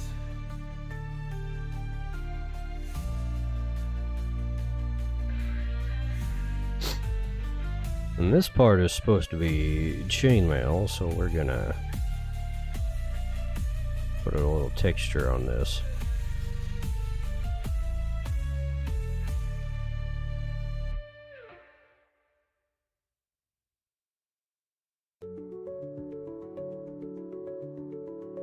Ponyboy Horse says.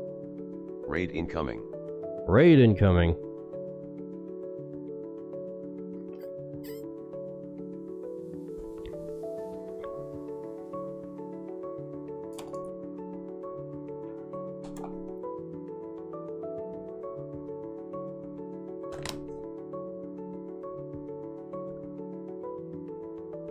Hail, Raiders!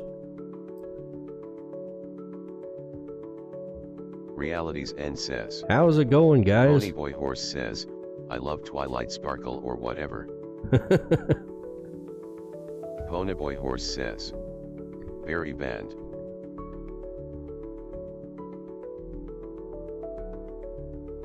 Where's Oki? We need to tell her thanks. Oki, if you're in here already, thanks. Thank you for the raid again. If this keeps up, you're gonna single-handedly push me over to the affiliate status or whatever the hell it's called. Tyrandisk says. Probably sleeping XD. Probably sleeping. Real. I understand you don't always want to stick around after you've sent your viewers off.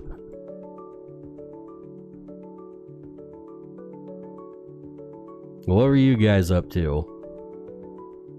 Obviously, we're working on more art here. Hey Kamik says. She fell asleep ranking 1,000 animals. 1,000 animals. Oh, that'll do it.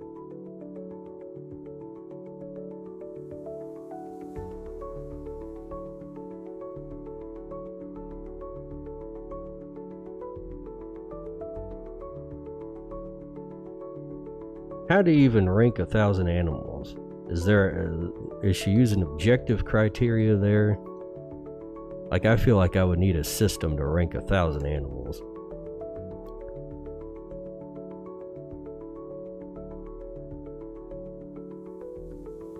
I have a hard time picking a favorite color. Tyrandisk says. Grammy needs her nap time. Hey Kamik says. Seemed very subjective.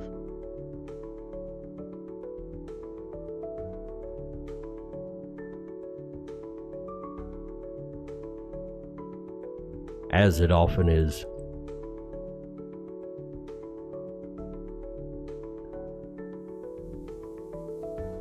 Ponyboy Horse says. The way Geronimo says Hey Kamik makes him sound like a Pokemon.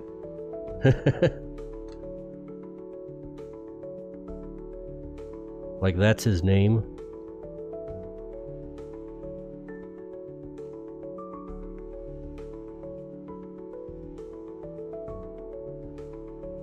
I regret to inform you, you guys missed the good part of the stream where I previewed a lore video, which actually is why we're working on this right now.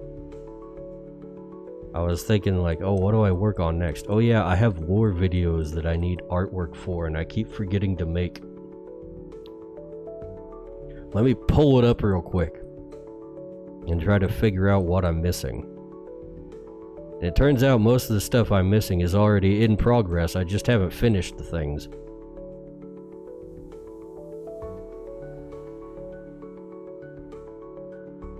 So yeah, pretty soon we will have a video on the magic of creatures.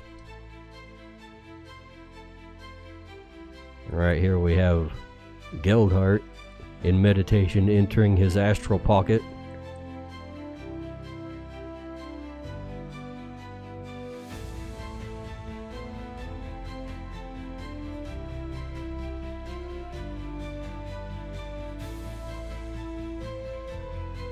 Let's see, will this even... Okay, it will show up.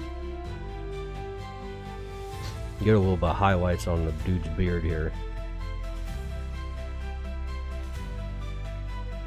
Probably should get some on his face, I guess. Ponyboy Horse says. This guy has never seen combat, look how shiny his armor is.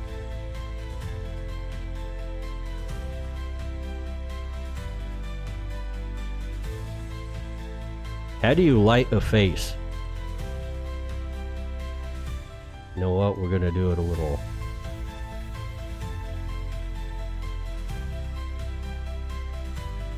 Less big.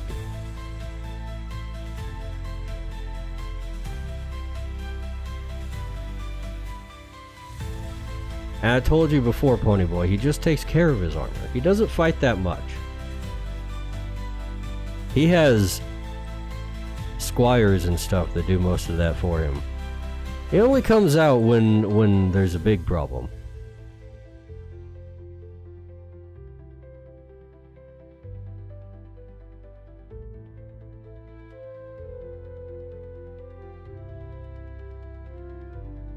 Hey Kamik says. Lit from below to emphasize the meditation is pretty cool idea. I thought so too. Mangakan Making says. Yo. Mangaka and Making. Hello there, I don't recognize your name, you must be new. We are working on some art for my tabletop RPG. which is like D&D crossed with Crytures. So welcome.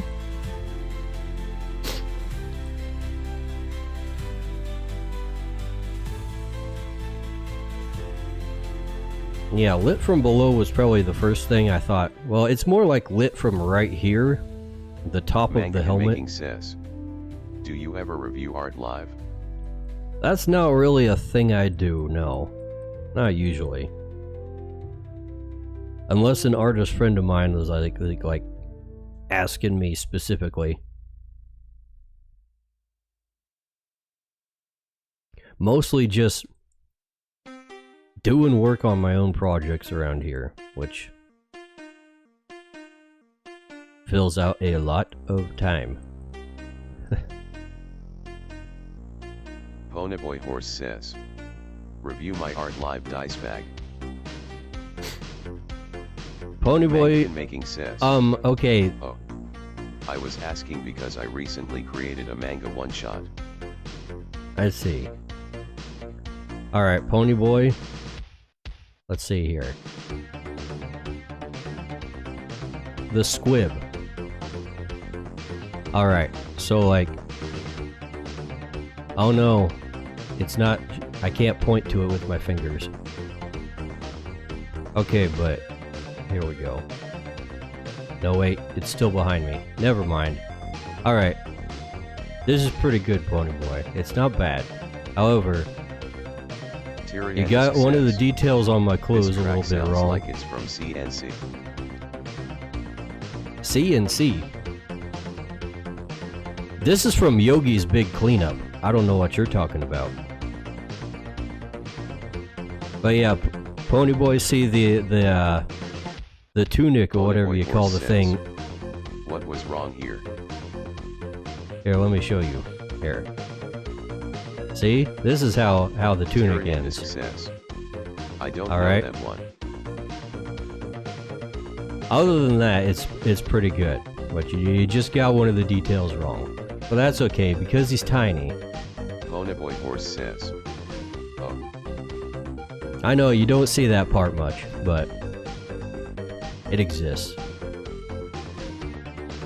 I guess I should have a ref sheet or something. But then I'd have to pin it, and I use that for other things on Twitter. I don't know if it still works, but supposedly Twitter is more likely to push out your content and show it to people if you pin it. I feel like that doesn't work as well as it used to. Ponyboy Horse says, but I'm still doing it. I'm gonna blame it on you not having a ref sheet to shit the fault here.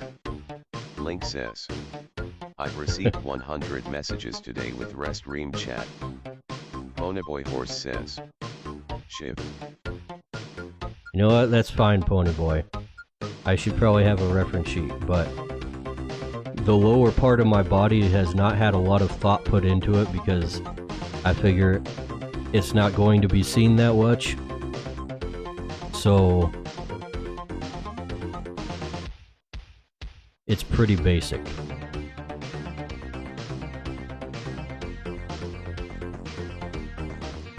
Tyriandisk says, Dice bag has nothing down there. Well, hey, I didn't say nothing. It's just very simple.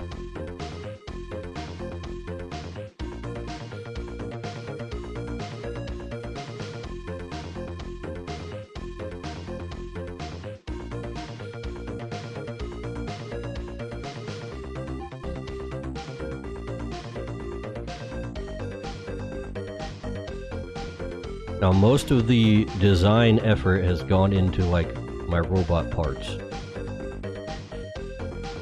And also, the Tomeboys, I guess. The Tomeboys came by later, though. I made them as a separate thing. And then I never used them.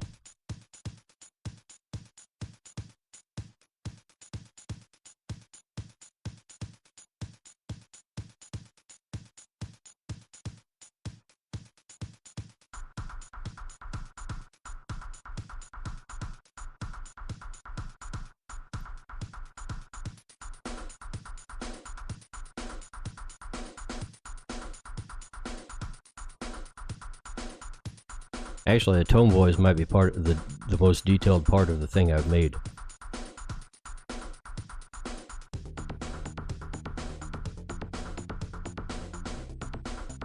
I mostly just wanted them because I wanted like a drawing tablet kind of thing that made more sense.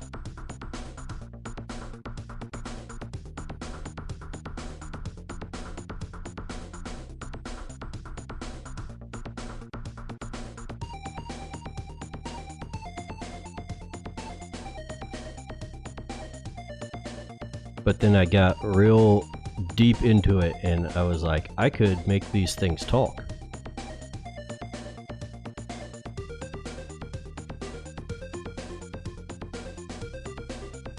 Let's see, do they talk?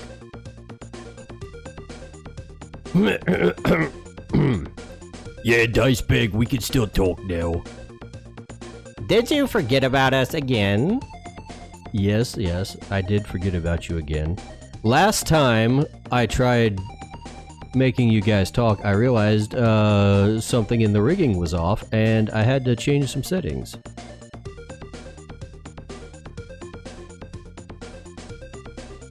Ponyboy Horse says, now if only they lost the E. Ponyboy, I don't know why you want the tomboys to be tomboys so much. It would completely ruin the aesthetic. It wouldn't make any sense, Ponyboy.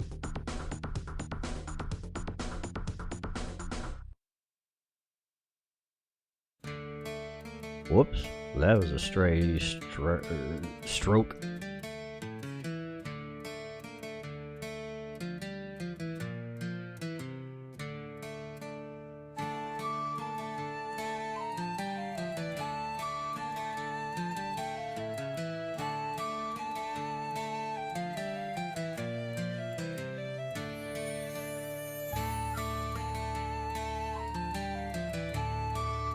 Ponyboy Horse says, did you see Evergrade's art event last night? No, I didn't. What was Evergrade up to?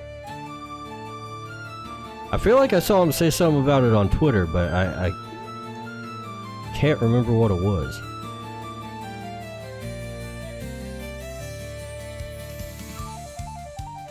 Oh wait, was it a request stream or something like that?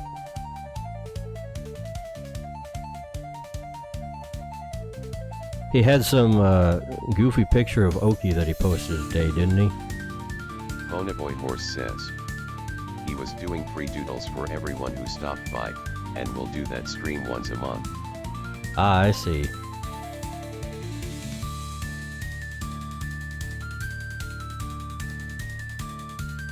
I have really been getting a hankering to just do some goofier stuff lately.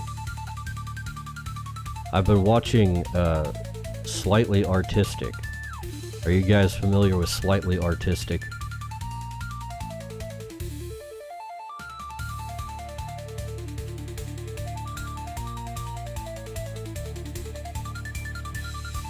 Well, if not, it's the Oni Plays guys just drawing Ponyboy stupid Horse shit. says, tell me. Yeah, it's the Oni Plays guys. They just draw stupid shit, and it's very funny. It's good for quite a few laughs, and they just get into draw pile and draw all over a canvas with stupid cartoons and caricatures. And sometimes they'll come into it with a topic, sometimes they have guests. They had the Nostalgia Critic on there one time, or one of them. He was not drawing, but they were drawing him.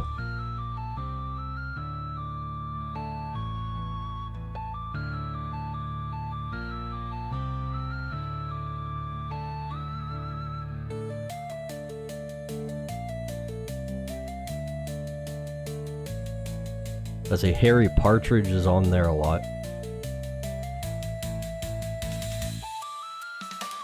That's the kind of thing I tried to do when I first started streaming, is get some other artists together and just do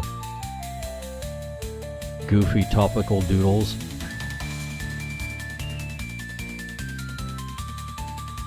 But trying to do that consistently is like herding cats with artists. Especially when we're not full-time content creators.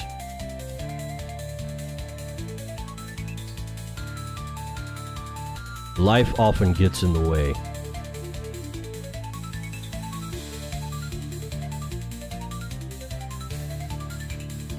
But that would be a fun thing to bring back at some point. If that's ever in the cards.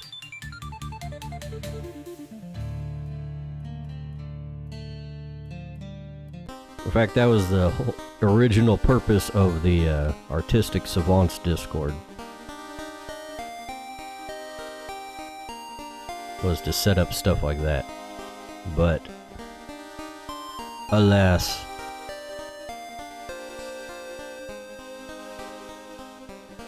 things happen.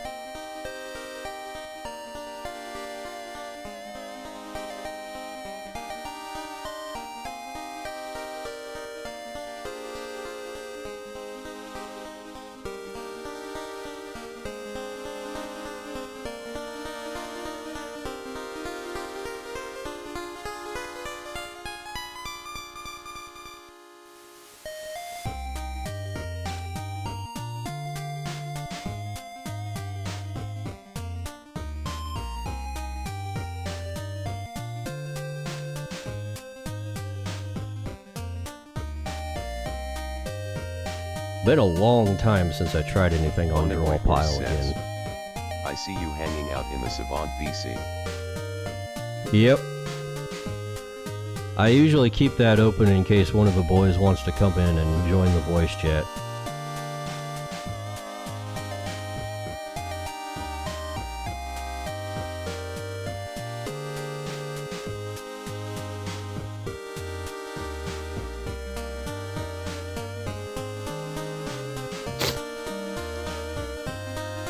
Let's see.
Can't see a whole lot of the highlights on the hair. We might have to like double up on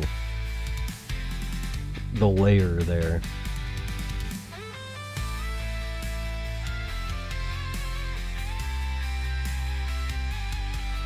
Evergrade Artistry says. Has rated this stream. Evergrade. Coming in from Rumble. Evergrade, we were just talking about you.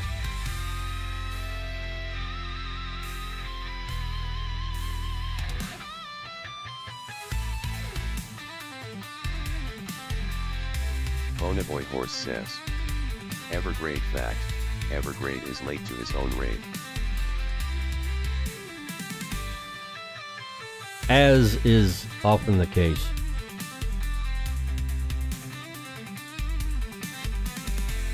Like I said before, joining your own raid is kind of a pain in the rear.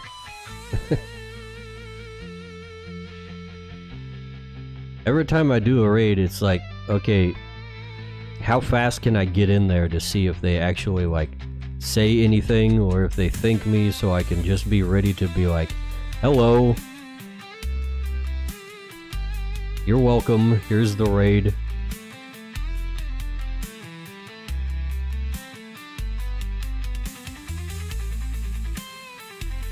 Let's see, I don't even have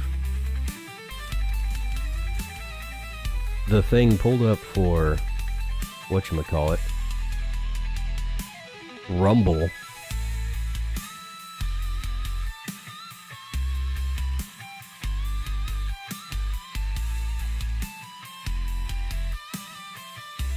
Evergrade Artistry says, how do you do, good sir? Would you accept this kind raid tonight? Oh, hey.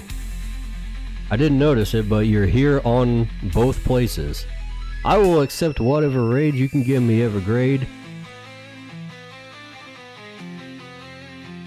And thank you. Ponyboy was just telling me about how you're doing a doodle kind of request stream yesterday. Evergrade Artistry says, yay, how goes it tonight? Oh, we're getting things done. Check her out. Here, you know what? We should probably darken the page a little bit.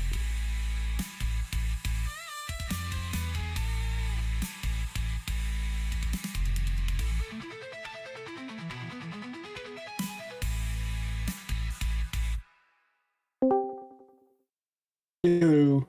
Hello. Speak of the devil. Hello. Sorry, it's been a while since I popped in. It's just I tend to get very tired. I tend to get very tired from how busy Yeah. things can be. Oh, I completely understand because I usually just want to curl up and do nothing after I finish a stream anyways. I know figure the everybody feeling. else is like that too. I can be like that, and part of it is that, and this isn't a bad thing. I know, like if I join in a chat, I'll probably be around until like 1 in the morning. Horse says, you forgot to put the paint on this guy's armor. Ponyboy, you are completely right.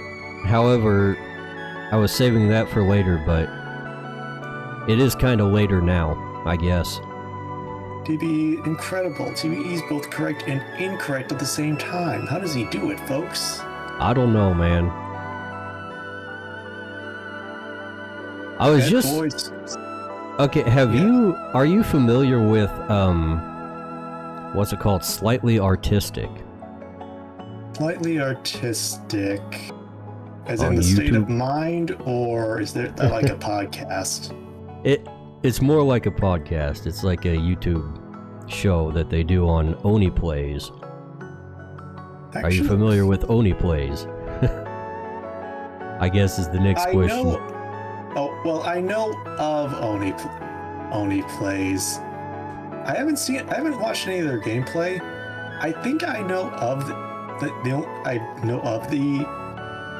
one podcast they did where they did an interview with Gooseworks, but I only saw like a thumbnail of that. Oh, that's probably a Slightly Artistic there, but it's not so much a podcast as it is them just like hanging out and drawing together and while making jokes and stuff. That sounds fun. Is it like on that one program where we did it a long time ago, where you share a canvas, Draw pile? draw pile? Yeah. Yes, exactly that. In fact, that's where I got the idea from when we were trying that out. But I've been watching a lot of them recently. That sounds like fun. I do need more excuses to you to not become a complete hermit. And I'm sure we could gather a few folks who are quite familiar with the art brand of the Tisms. You know, maybe we can do that on a Friday or something. I've usually got those free recently. That might change. I don't know, but We'll see. My schedule is generally very schizophrenic, but more often than not, I usually have evenings free. And let me check. Do I still have Drawpile downloaded? I probably don't. I think I've completely changed computers since then. Check for it. Well, But, it's definitely not updated. Oh wait, no, it is updated. Oh, really? You're way ahead of me then. Oh wait, no. Never mind. A new version of Draw Pile is available. Excuse me. I'm getting over the flimminess from my past sickness. Man, poor Dice Bag. I can't believe he came down with a case of wizarditis. Yeah. I was definitely down with the sickness there for a while. Well, I wasn't actually down. I was still up and doing things, which is probably why it lasted so long. But alas, I don't like to sit around and do nothing. Unless it's scrolling Twitter. I do that a lot, and that's nothing. Nonsense. That can be very productive. Doom scrolling is a hard job. Why do you think people always do that? Drink their coffee when they're doing that? To relax? No. They need the energy boost. Drink coffee, watch YouTube, doom scroll, absorb none of it. Very productive. Isn't that the American dream? More or less. Right. Part of the reason I wanted to pop in, besides saying hi to one of my boys, was to mention exactly the idea I had with the fan art, essentially like the art submission streams. Yeah, which DB may have mentioned this. This was very inspired, and by inspired, possibly kind of copying what Lunar Merchant does. You know, Mothman. Oh, right. I remember him. I think you raided into him when I was in chat one time. Yep. He was actually kind of happy to hear about this. So the basic idea, I think TBE was the one who brought up the possibility. Oh wait, no, I was thinking about it and I brought it up with him. Essentially, it's simple. Every month or so, I'm just going to be taking art submissions. I'll probably need to work out some details where it's essentially first come, first serve. The way it works is simple. You make a submission. You'll be probably around the time I ask. You'll be made as like part of the stream. I'll be drawing sort of a quick chibi character. Evergrade's art stream seemed really successful. I need to work on like the chibi style in general, but I'm more happy than not with the look I managed to get. Yeah, I see my characters look a bit more like dolls though. You did one for Oki, right? I think I saw that on Twitter. Yeah, that one was funny because Tyrion made a meme suggestion of Sherman licking a pineapple. But very sneakily, he sent a DM to swap it out with a more serious one of Oki's favorite pastime: starting fires. Of course. The mandrake being in the fire was a personal touch, which for some reason I get the feeling I'll be gradually turning mandrakes into Breath of the Wild era Koroks with the suffering they go through. I see. So you're planning on hurting the mandrakes even more. Suffering builds character, and every mandrake is the main character of his own story. It's also funny. It is funny. So far, I've drawn Oki throttling him, bringing a mandrake out, Oki throwing a mandrake, and Oki setting one on fire. No one needs to ask about why the mandrakes scream. We know. That is not the right tab right there. Yeah. As for the art There we go. As for the art stream, it was pretty straightforward.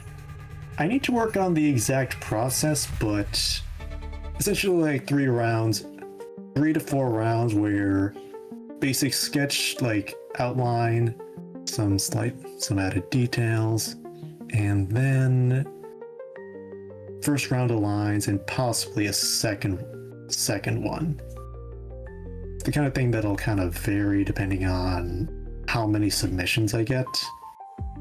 Yeah, you don't want to choose a method that's gonna take a long time if you get a lot of people asking for stuff.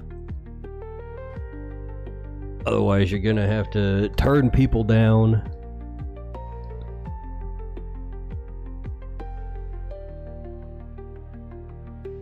Alright, Pony Boy, are you happy now? We have the symbols going on.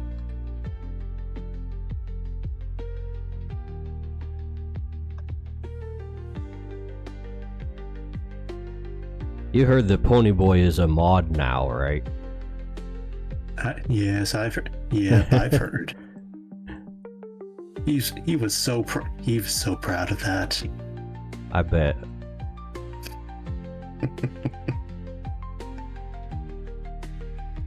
I am not happy. The symbol does not line up on the pauldron between each piece. Symbol does not line up on the pauldron. Oh man, TBE not being happy about something. There's a shock. Calm your tits, Pony Boy. We can adjust it. He has no patience. I know, I have to put up with him because he bonked a couple of bots today, but... Well, credit to him for taking out the tin skins. But that's all the credit he'll get. Okay. Memories are docile. Apparently, according to TBE, his memories are docile, to which I say, I do not need to know what your memories are doing or what state they are in, sir.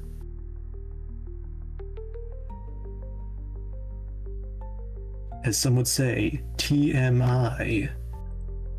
TMI? Too much information. I was gonna say TMI, TBE, but he's not called TBE over here. He has a different name.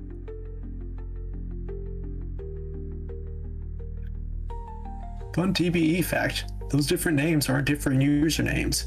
They're the different names of the voices in Tommy's head, constantly screaming at him on how to act. Ponyboy Horse says, I'm known by many names. I am known by many. Yes, I'm sure that's what your therapist says when he tries to get you to take your pills. Yeah, fun fact, Geronimo reads the chats out loud on Ponyboy my stream. Horse says, boy, you soy boy, I will join that chat. Better watch out. He's in the Discord now. It's okay. I'm used to it. It's okay. I'm used to it. I'm used to the stuff he posts. He can be very unique, more unique than you can imagine. I don't know. I can imagine a lot of things. Well, let's just say you need a very vivid imagination.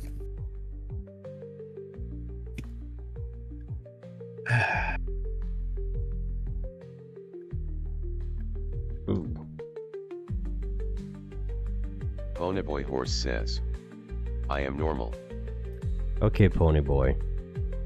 You just started the stream talking about how you ate upside down pizza. Upside down pizza? Upside down pizza. Have you heard of this? It's where you put the cheese on before the sauce. Ponyboy Horse says, No, I haven't. That is down not pizza normal is at normal. all. What? It's a very strange man. Dude, I'm looking at it. It looks like a casserole.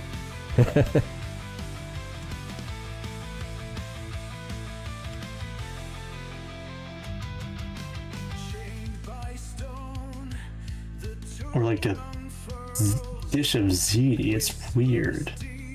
Zini? Ziti. Z-I-T-I.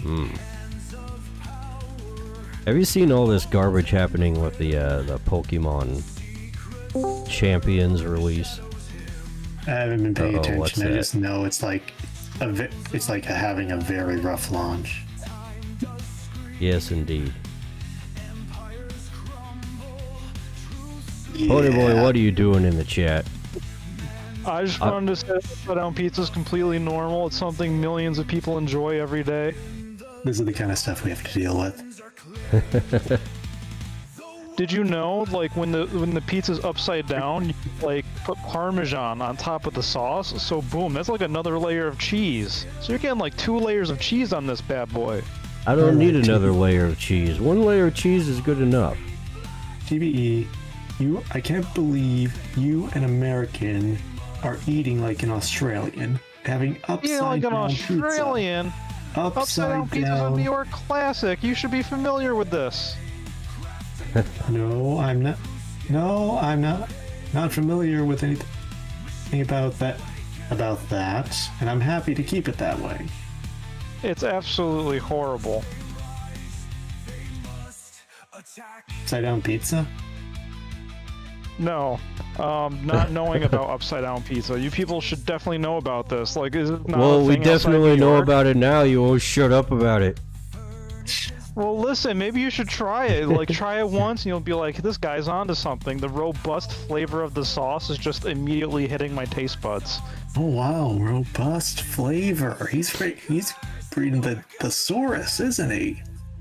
Thesaurus? Listen, dinosaurs died a long time ago, buddy. There's no thesauruses here.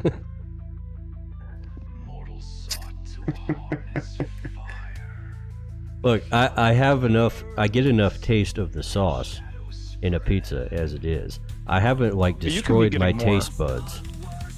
I can taste things, you know. I'm not like one of those people who's just soaked everything they eat in sauce and can't taste anything unless it's blasting their tonsils out. Listen, you don't understand the flavor of the sauce. It just gets so much more of it, you know?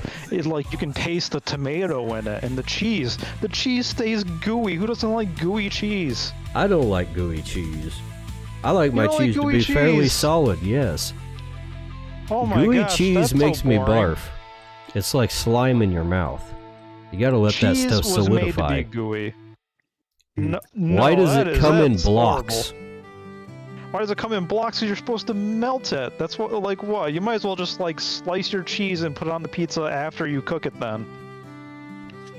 Well, no, you melt the cheese, but then you let it solidify.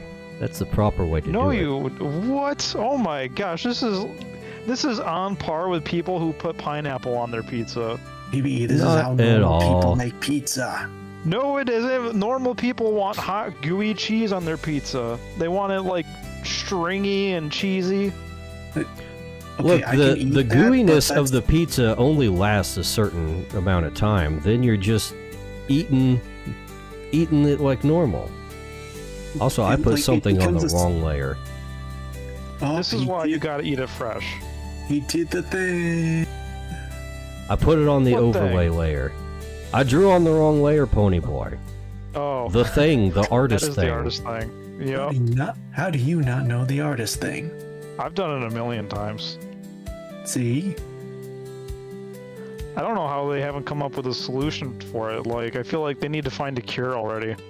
I mean, the solution is to just put it on the right layer. I don't mean, know. that is a solution. If only they had a more permanent solution. If only they could Or a read my final one. mind. Wait, that wouldn't work because I'm not thinking half the time I draw. Thinking half the time? That's way more than I do. Oh. Who does thinking? I don't know. What do you think, TVE? I don't think very much. Same. Thinking hurts. Correct. You have to be a man of action. I am definitely a man of action. All right. Since we're talking about action, do tell. Are you acting on making any art pieces right now? Not at the moment, but inspiration has yet to isekai me. As I mentioned before, try to mess around with stuff and at least get practicing, because if you're just waiting for inspiration to come to you, you're gonna be waiting longer than you wanna. Yeah, just do what I do. Open up something and say, okay, here's a gap that I don't have a thing for. I'm gonna draw it. and then you spend an hour trying to figure out what that is. But eventually, it happens.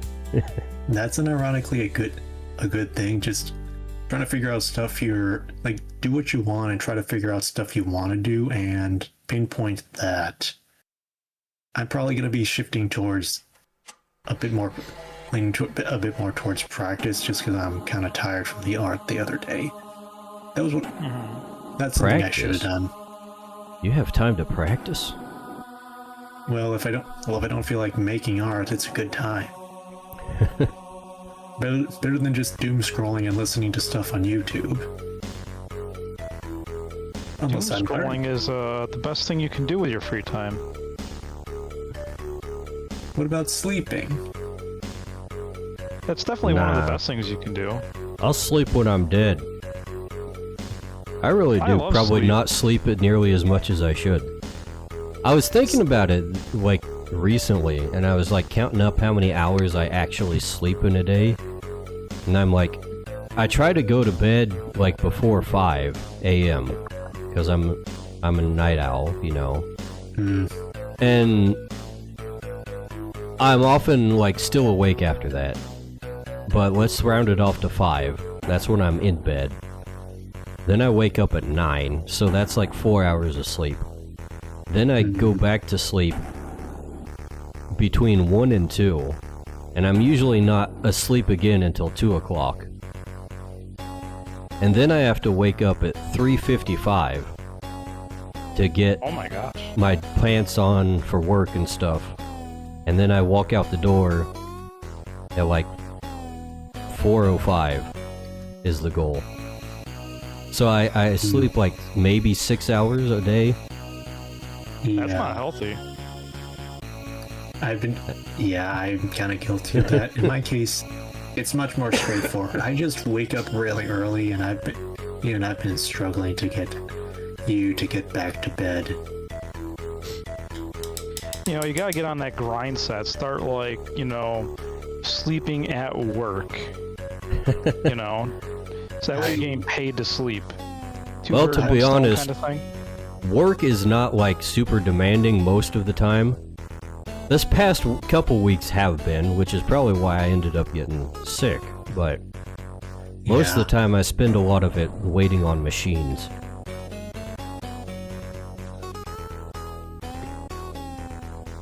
I am way too active during the day. I barely even have time to take a break, because if I take a break, that means I'm not doing stuff, and that's not a good thing. It's very fun to be sprinting on a hamster wheel for crumbs. Yeah. That's one of the things I'm glad is that my job is not super demanding. It gives me some time to, like, just chill and go in my own head and, like, engage the creative muscles a little bit. As long as I'm not, like, doom scrolling. Which is the thing I do. I'm content to do work I'm asked. I just want to be able to take a breather and not feel like I'm screwing myself over. Yeah.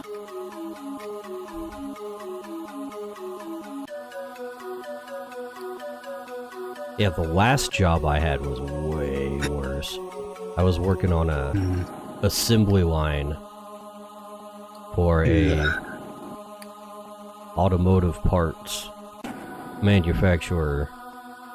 We were making headlights, or headlamps rather, and it was a Japanese owned factory too, so it was very, like, structured, and, like, you gotta be on the line doing the things all the time. That sounds very Japanese.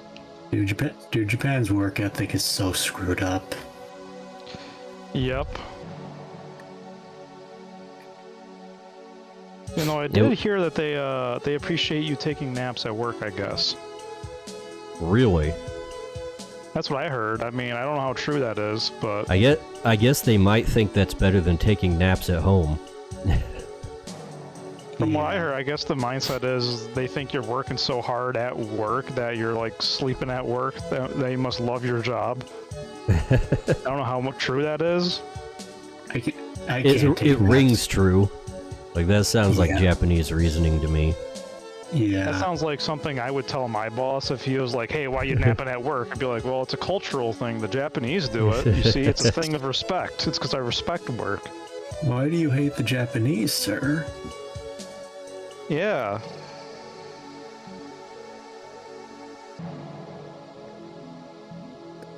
Yeah.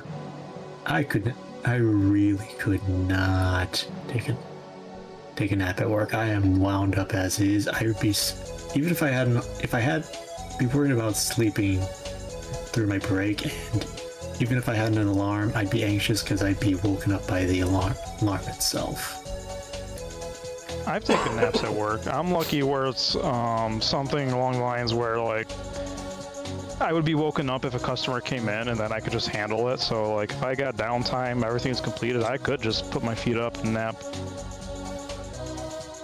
Yeah, that does sound nice. There are definitely times I have just dozed off at work, trying to stay awake, just because, like, whatever I'm doing is so boring.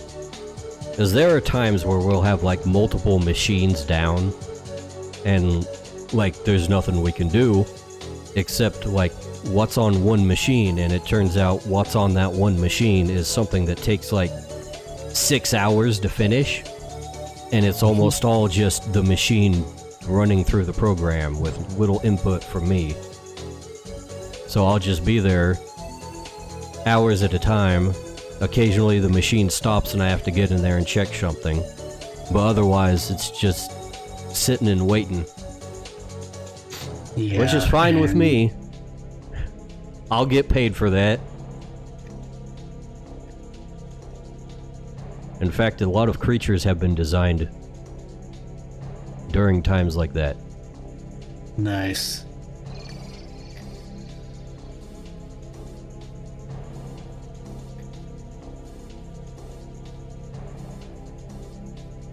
Yeah. Through the day, I usually try to get some minor things done, but even just doing a quick doodle or just writing some minor details is difficult. Like, if I'm not in the middle of trying to do a bunch of things, I'm stressed out about stuff going on, because, like, half the job is just doing things and waiting and having to keep track of stuff going on. Yeah, that sounds annoying. I'm someone who really prefers to, like, get stuff done, so it's out of my mind, and, like, I have to wait in multiple instances for something to get done, or a response, or some sort of, you're just something to always waiting on other people. Yes, so much so. That was a big problem with the assembly line job. Like, if you got a good team and they can do the job well, they're not clumsy or anything, then it's fine. But inevitably, if you get a good team together, they're going to be like, well, this line's doing good, but what about our other lines? Let's take some of the guys from this line that are doing good and swap them out with some of these other guys from these crappy lines that are doing awful. And then you have to train them on how to do the job of the person that was taken from you. And turns out the people from the crappy lines suck. Yeah. Which is why their lines are doing bad. Yeah. And then, oh look, we're working the weekend again. Man, imagine the concept. You do hard work and you're punished with it with more hard work. Oh, you don't know the half. Can you imagine? It was especially bad at that job. Like, if you were hitting your numbers all week and getting things done like what they'd said, you'd come in like the next week and your numbers would be higher. Mysteriously. Treadmill. How does it happen? I refer to it as a hamster wheel. Some kind of wheel. It never ends. Yep. Suffering builds character. Sounds like it rewards doing the bare minimum in that case. Pretty much. Yeah.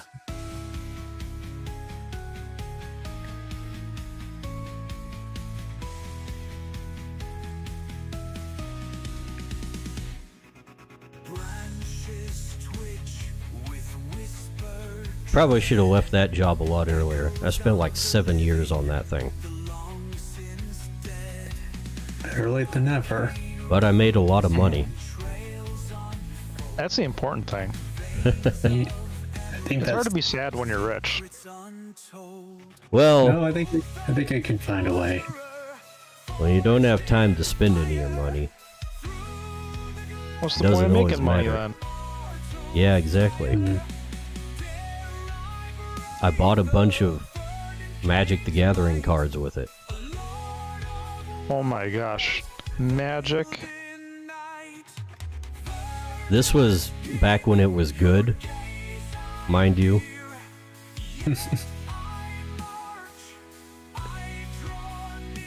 Man, you are like admitting to things you couldn't get out of me with a gun to my head.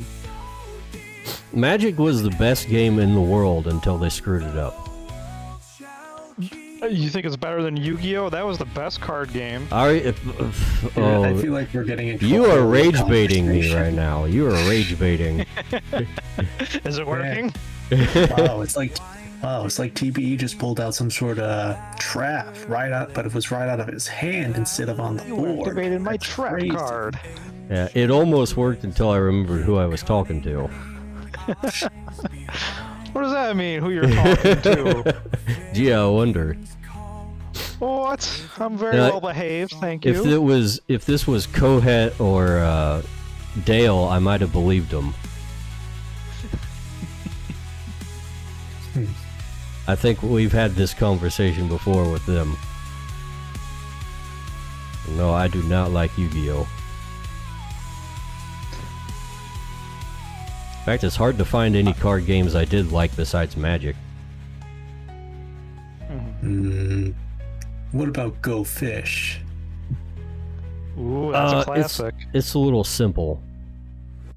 I'm more of a rummy guy. What about blackjack? Not really my thing, no. There's I not understand. there's not enough strategy. Hmm. Yeah, I know. I'm You barely get familiar. 15, and then you wonder if you should hit or not. Although, one thing that always drives me crazy when it comes to like card games, especially Magic, is that people complain about it as if it's not a card game. Like, they will completely neglect to implement any kind of card game skills in their actual playing of the game. It's like, why? How do you People do will that? complain about all kinds of things that it's like, dude, you can count cards, you can use hidden information, you can bluff your opponent. Why? All of these things would help you in the situation that you're mad about. Why don't you do any of them? It's like they just want to play it like it's a miniatures game or something. I have definitely like bluffed and counted cards to victory playing Magic. You know, people talk about counting cards as if it's illegal, but it's technically not illegal. I just know like casinos hate it because it increases the odds of you winning. Yeah, and it's not that difficult to do, really. It's pretty simple, especially when you're not dealing with like a specifically mathematical game. Like with Magic, to do it, all you gotta do is be familiar with like how many cards are probably in your opponent's deck and how many they've already played. So if your opponent's played 2 counterspells and you're only on like maybe 5 turns into the game, they probably don't have a third one in their hand, for example. It's probably safe for you to play that thing that you're holding back on because you're afraid it's going to get countered. Actually, does that I just realized exactly why it's effective, because in each deck, if you want to play well, you're gonna have to have like a specific economy of a certain amount certain amount of cards, otherwise it's not going to function. And there's nothing wrong with trying to like card count and use that as an idea, because if you're playing against someone who's good, they're probably going to be playing in a certain way that works well. Yeah, well, let me give you an example from one game I vividly remember. Well, maybe not vividly, but I remember the important part. I was playing a sealed deck tournament. This was Magic Online, by the way, so it wasn't like in person. But I had like one of my big cards that I got from the packs, because sealed deck is where you open a bunch of packs and then just build a deck out of what you get and play with that. And I had one that was,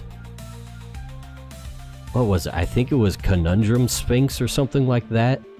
And like the whole thing about with this card is what makes it good is that whenever it attacks, the effect was that you get to name a card and reveal the top card of your library.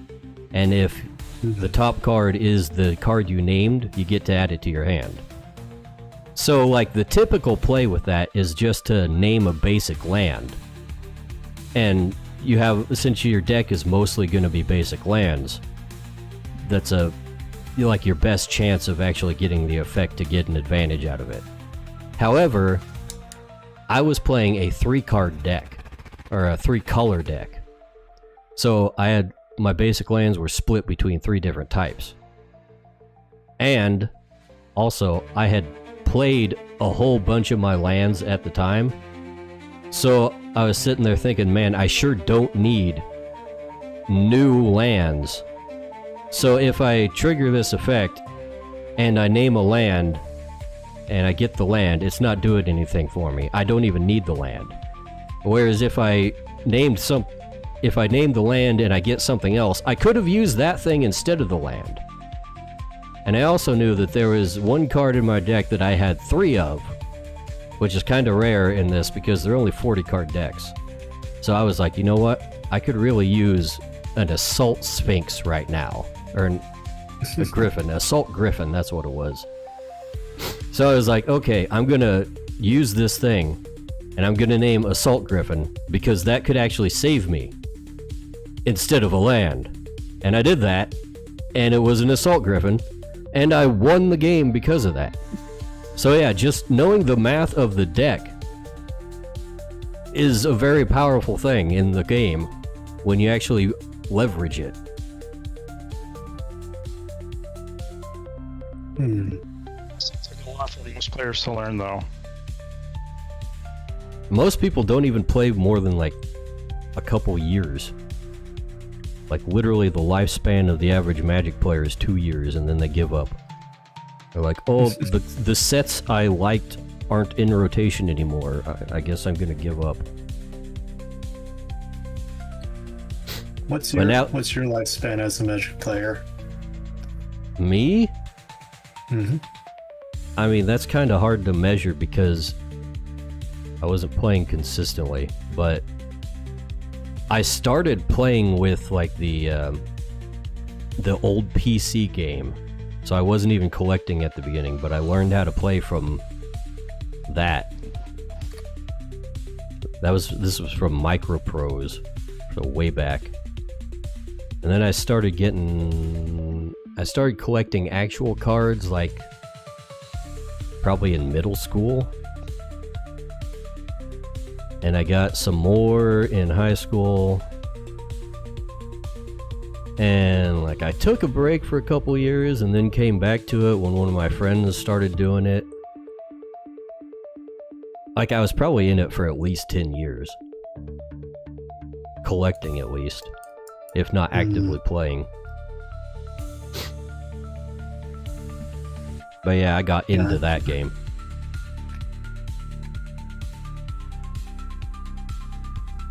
Noted. I don't think I've ever gotten into any card game really.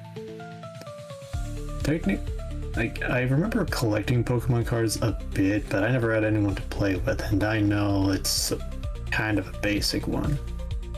Yeah, I would describe Pokemon as they tried to make magic but didn't know why magic works. Yeah. Pokemon was the first one I played, and when I got into magic, I was like, oh, this is what Pokemon was trying to do. As it was made by Wizards of the Coast in the originally. They're the ones who designed the thing and published the first ones. Oh yeah. Forgot. I read that. I keep reading that occasionally, but I forget they were involved. Yeah. Pretty interesting. I never knew anyone that actually played the Pokemon card game. I would have played it with more people, but I just couldn't find anyone else.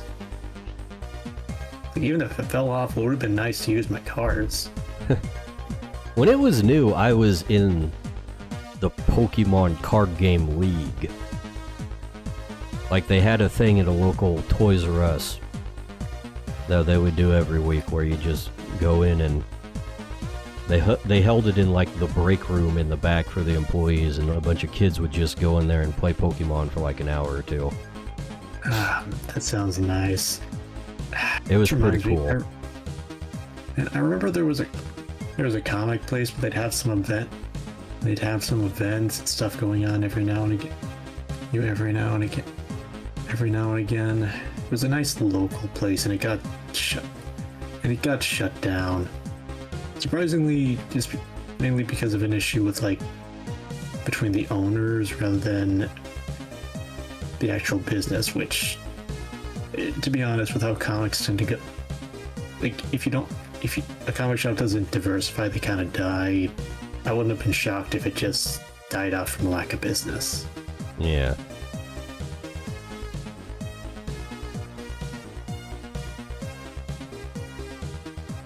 Those kinds of stores are definitely like going extinct. Very much so. Especially when a lot of it's just easier to do online. Definitely so. Like, I think there's always going to be a place for people who really want physicals. There's always going to be a market for people who want physical stuff. But it's the like ease of access of digital compounded with the industry, like comics in general, just not being very good in a lot of ways. A big problem is like just a lot of the mainstream stuff has been very rough in a lot of ways, and there is some more interesting indie stuff, but Marvel and DC just kind of rule it, just kind of take up a lot of the air in the room. Yeah. And that's where most of the tabletop stuff is happening. Yeah. To like kind of illustrate exactly how much influence comic companies have, it is straight up said, and a lot of people hold it true, that the health of Marvel defines the health of the industry. like just one company just being a barometer for how well an industry is doing kind of shows, for good and for bad, the influence they're perceived to have. That's sad to think about. Yeah. It's, way back when Marvel was making some good stuff, it wasn't so bad.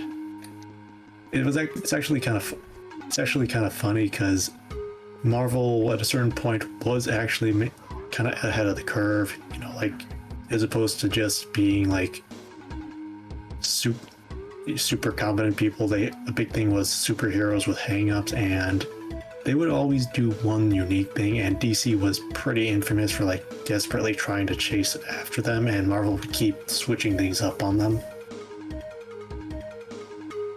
I actually remember, like, DC had like a character named Captain Marvel, they had to change the name of him to Shazam specifically because Marvel made a Captain Marvel of their own and they patented it. Like, that was just them actively trolling DC back then. Yeah. I have definitely been confused by the multiple Captain Marvels, especially when one of them is in DC. That one, it is confusing. There's actually a bit more of a reason than just the companies ripping each other off. Well, they're like completely different characters, so other than the name, it's not really a ripoff. Absolutely. Well, I guess maybe the name is kind of a ripoff, but they actively took the name before DC could.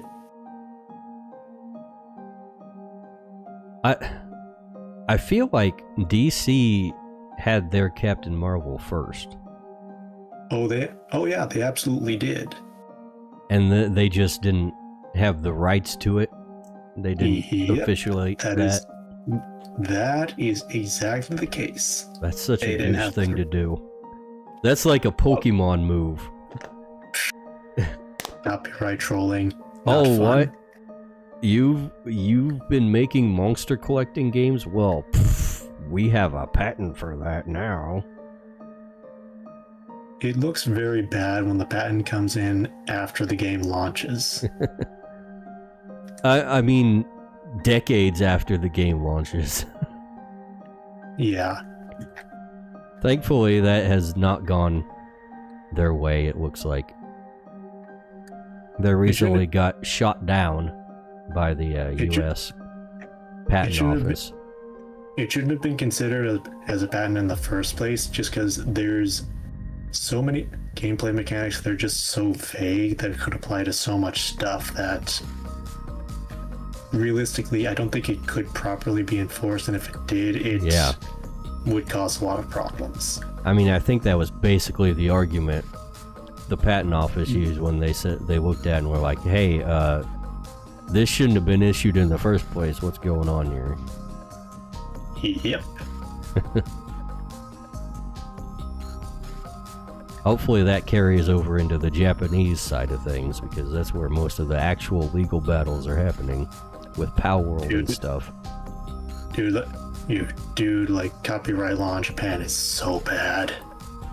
Yeah. You see a lot of that from the Japanese VTubers and how all these companies have to get perms for everything. I straight up remember from like Hololive, Coco Kiryu when she was around would have meme reviews, and the people had to submit. Like, she was nice. The people had to submit like copyright-free versions of memes just because of copyright laws. What would even be a copyright-free meme? Like, just making sure that there's like no Disney characters or something? Like, what is this? Yeah, essentially just remaking memes with like Hololive characters, I guess. Yeah, they made some original, like her fan base had made original avatars for those memes. I forget the name of it. It was like a very simplistic doodle. I remember the troll. Yeah, that troll face. That was probably the most like iconic one. People would associate with that. The Japanese are freaking crazy about that stuff.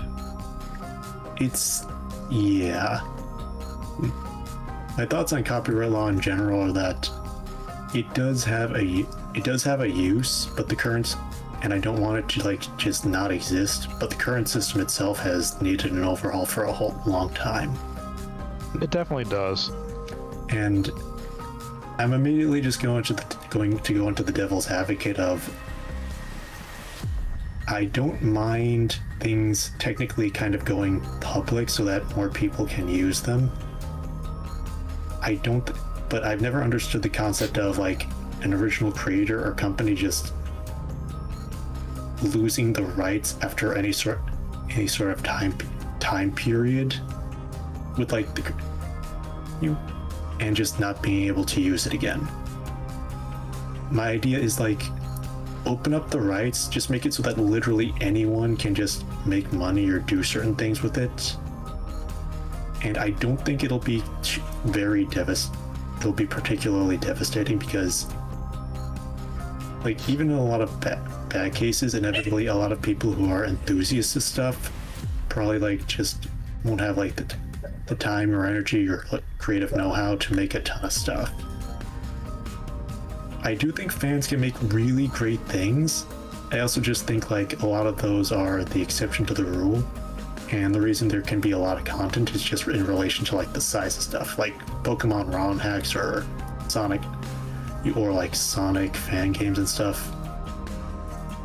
And Sonic's a very interesting case because you get a lot people complain about the fan base. I'm convinced like with all the good stuff and bad stuff out of it, it's not a case of the fan base being particularly bad, it's more just the scale of the Sonic fan base. The main thing I'd be worried about with copyright stuff is like with bigger companies coming in and basically being like, oh, this IP is popular, we're going to make our own thing of it. Yes. And just like stealing it whole cloth. That's the main thing. Like, I don't want anyone to just arbitrarily lose the rights to things they make, and I want things to be tilted to like generally tilted in favor of those who don't have like the time, money, or like essentially power to really brute force their way through legal battles. Yeah. That's like, I don't think the current system is very good, but not having any sort of system is going to cause would cause a lot of problems with when the companies still have the money and the resources that little guys don't. Yeah, I feel like there's probably like some easy balance that is out there. Well, maybe just don't do what Disney does and essentially like throw money at lawyers to manipulate copyright laws so that you can just hold on to your characters for like a century. Yeah. The Like, problem always comes down to just what the rules are and how much they can be twisted. Yep.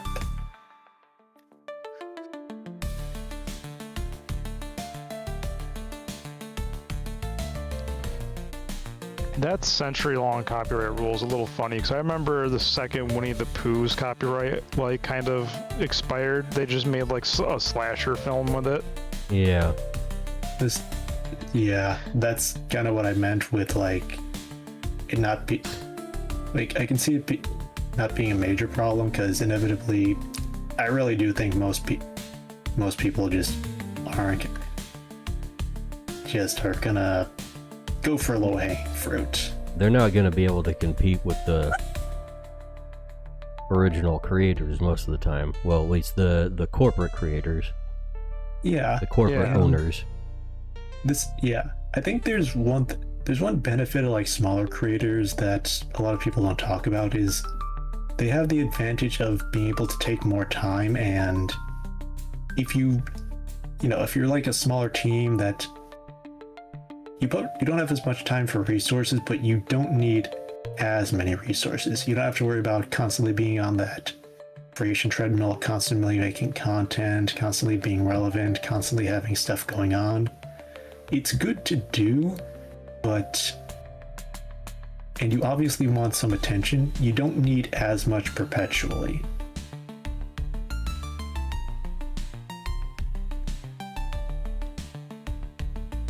Like, I don't think a lot of big things are in a good state because of this, but I don't envy anyone in charge of it who has to like constantly like keep things on an endless hamster wheel. Yeah, keeping things in people's headspace like that.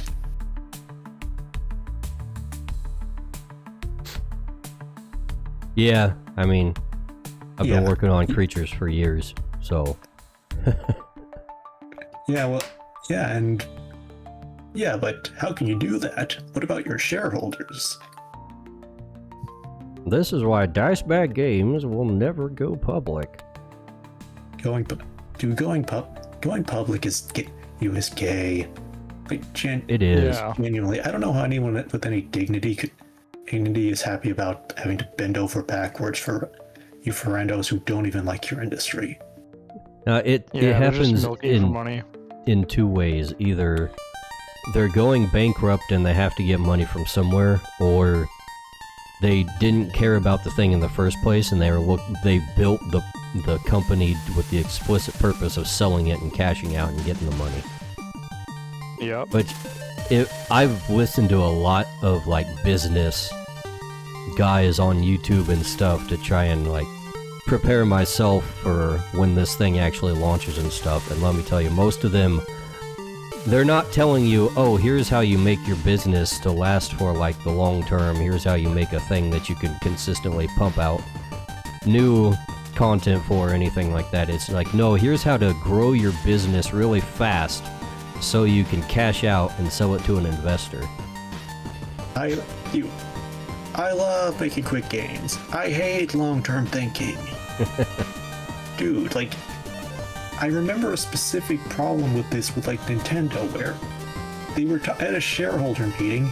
They were discussing their main product, games, and one of the shareholders was complaining that they were talking about games.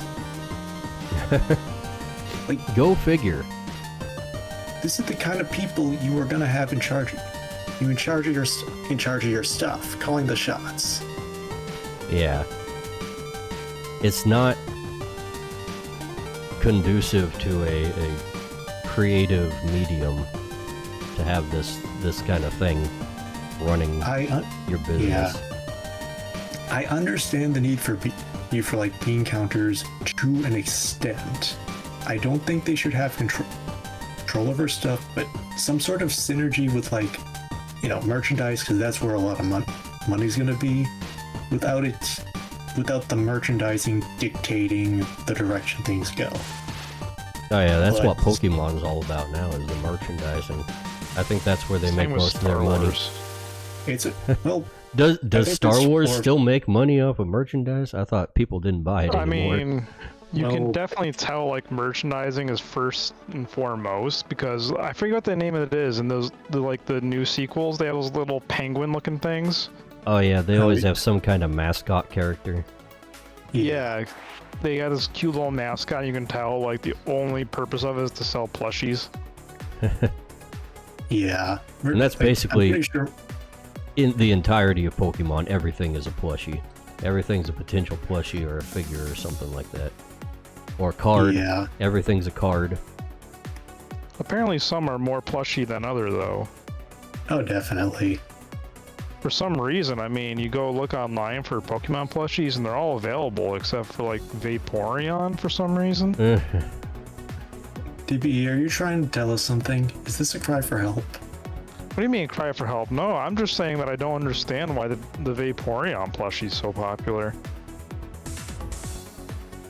You know what? You know, that- Speaking of Pokemon plushies, there's one that I'm pissed that it's so hard to find a plushie of. My favorite Pokemon is Whimsicott, and you'd think it would be like primo supremo plushie material, but you can hardly find plushies of this guy. Really? Yeah, I challenge you to find a Whimsicott plushie that's not like a tiny little thing. They should make life-size Gyarados plushie. Who's gonna buy him? Give Good question. me my life-size Wailord plushie.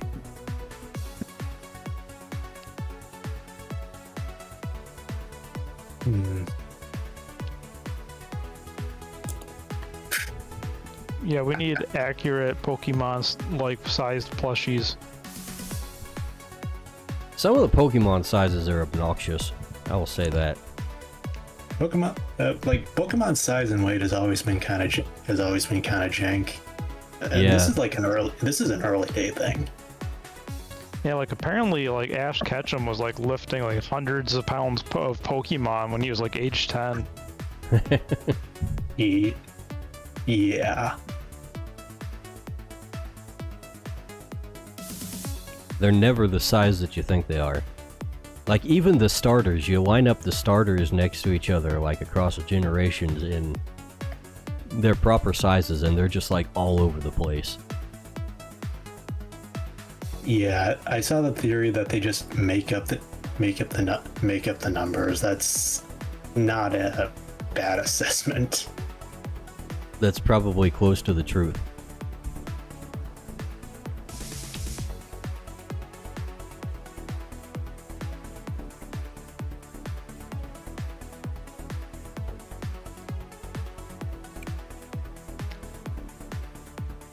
You know, I'm suddenly reminded, you know what I don't understand about copyright laws? How they can copyright, like, game mechanics. I think that, well, that's always been kind of a dicey thing, and like we were just talking about, that kind of thing was shot down. I don't know Well, not why. in every case. Yeah. The one that, like, is, like, the prime example, I think, is, like, there's one company that owns the copyright to mini games during loading screens. Mini games during That one? loading screens, that, yeah. I know that's- that one. I think Yep. it was Bandai Namco. Apparently, That- like, long ago, like, during loading screens, they had mini games you could play to keep yourself entertained, but you can't do it no more because Yeah, you someone know owns what? the copyright. Bandai Namco would make perfect sense because the last time I remember seeing mini games in a loading screen was in a Dragon Ball Z game. I just hate the fact that apparently that technology exists and we can't have it because someone else says I own it. Yeah. Man, I don't. Doesn't make much sense. Yeah, I remember the first Splatoon, like back on the Wii U, they had little mini games you could play sometimes when you're waiting for a round, and they never did that again. That actually explains it. And there's actually another case which is honestly more confusing. You know the Mario and Luigi RPG games? Vaguely. Well, one thing they have is like the action command. I think the action commands where you can like dodge and react to stuff and use like combos to attack. Mhm. They technically have a patent on that, but I'm not sure exactly where the patent starts and ends because Claire Obscura, a big variation thing about their RPG mechanics was essentially it was like quick time events. Granted, Yeah. it's a bit I guess you could say it's a bit closer to God of War, but it still fits the general tone, and it's kind of the only thing I can think to compare it to, just because this style of stuff for RPGs isn't very common. Yeah. It might just be a case of, like, they don't think they can enforce it. So they don't. It very well could. It very well could be. It's not the kind of thing I think should even be enforced. I'm more curious about where, like, the rulings would start and end if it were possible. And they might be able to get away with it just because they're like, well, we coded it differently. Probably. Like that's kind of the problem. Like it feels too vague to really be to be enforceable. Mm-hmm. And character likenesses are one thing; those are pretty defined, but a lot of gameplay mechanics can overlap and apply to a bunch of different things, like just mini games in general, as opposed to like, you know, something like a specific mini game featuring different specific characters that's a problem.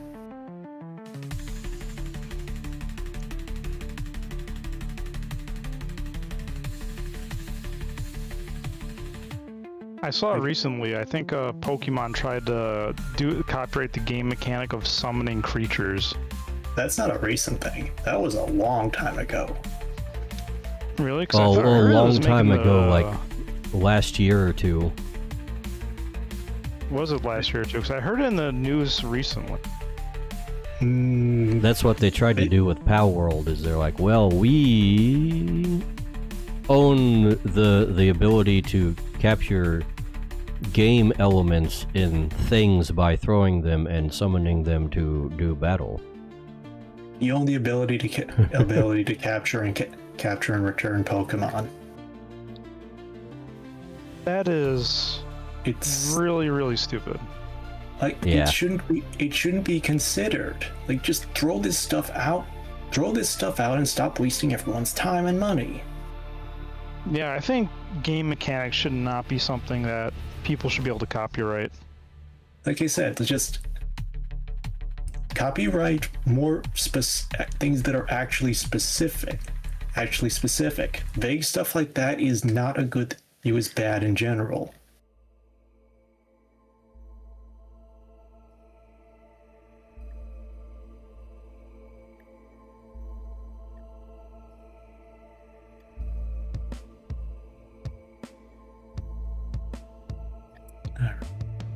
How's the piece looking, by the way, guys? 'Cause I'm we still have a plodding away at it. I think I'm Very pretty much done. very nice. I just Looks used like one of he's my pondering. I looks used one of my tired. pre-existing landscapes and threw it up there. It looks good. Yeah. It's coming together.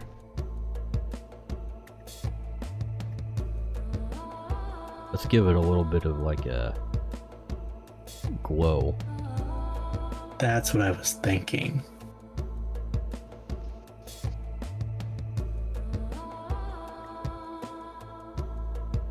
Let's see, where is the glow layer?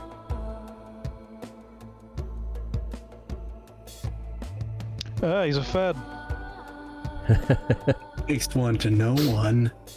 Says you. You're the biggest Fed here. Fed says what? Who? Fed says you're banned. No, no, no. You're banned. He said the thing. No, I said a different thing. You said. Nope, you absolutely said it. You're a Fed. No, listen, you're such a Fed.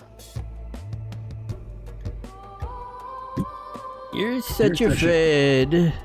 You're such a Fed that you fed yourself some pizza today. I didn't eat pizza today. He lied as easily as he breathed. I wish I had some pizza today. I was thinking Okay. about pizza earlier, but I didn't get pizza. Oh, I'm sure you did.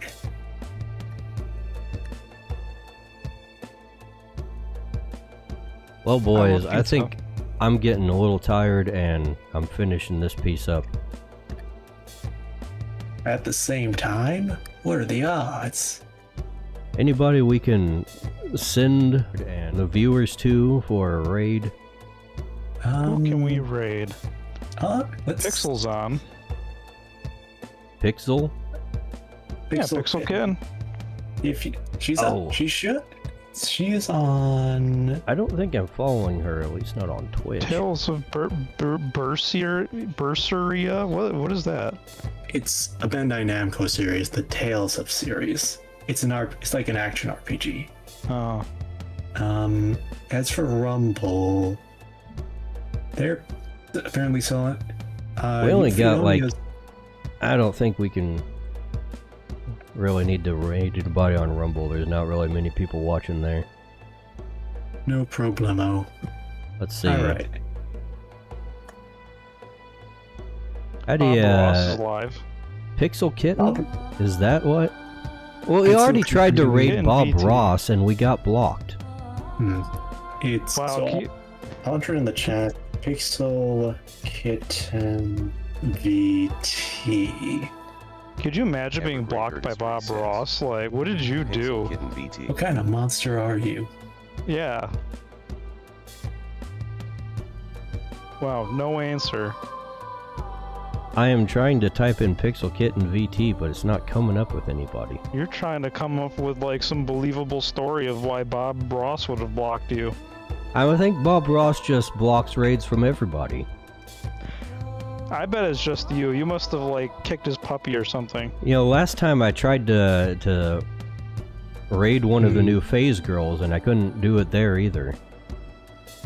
No, that actually makes sense because I feel like they'd be neurotic about raids. Hey, hang on, I'm gonna send you I the raided link. Pippo like the week before that, though. So Hmm. Okay, I just check your Discord DMs. I just sent you a link to our channel. The DMs, you couldn't do it in the... Oh wait, That's alright, Never mind, I think- I'm already clicking on it. Wait, Pixel Kitten VT is offline. I think she just went offline. Ah, that would Did she explain just it. go? Oh, okay. Wow. She must have just gone off. Yeah. Heard you were coming. I was like, nope. Block. Bob Ross blocked you. That's enough for me. Okay, Well, well... I'll follow to- her while she's offline right now, so... Ah! Ah! Right, so, Sneak your It's follow in. auto-playing her stream. Alright. For an alternate suggestion, maybe Tualiz. They're Yeah, Tualiz is Okay. kind of the next one. Yep. Playing some Alright. Mario Party together. That's a good They game. always be playing Mario games over there. I wouldn't know anything about that. Let's go. Alright. Well then, I will sign off here and we'll send you guys over to Tualiz. And thanks for hanging out, everybody. Thanks for you guys for coming into the chat and giving me something to talk about. You're absolutely welcome. Uh-huh. Stay humble, TBE. I'm the most humble person I can think of. Sure. We'll have to try and like set up the draw pile thing again. That'd See be if people want to great. join in for that. But yeah. Sure. I will see you guys next time. Bye. Adios.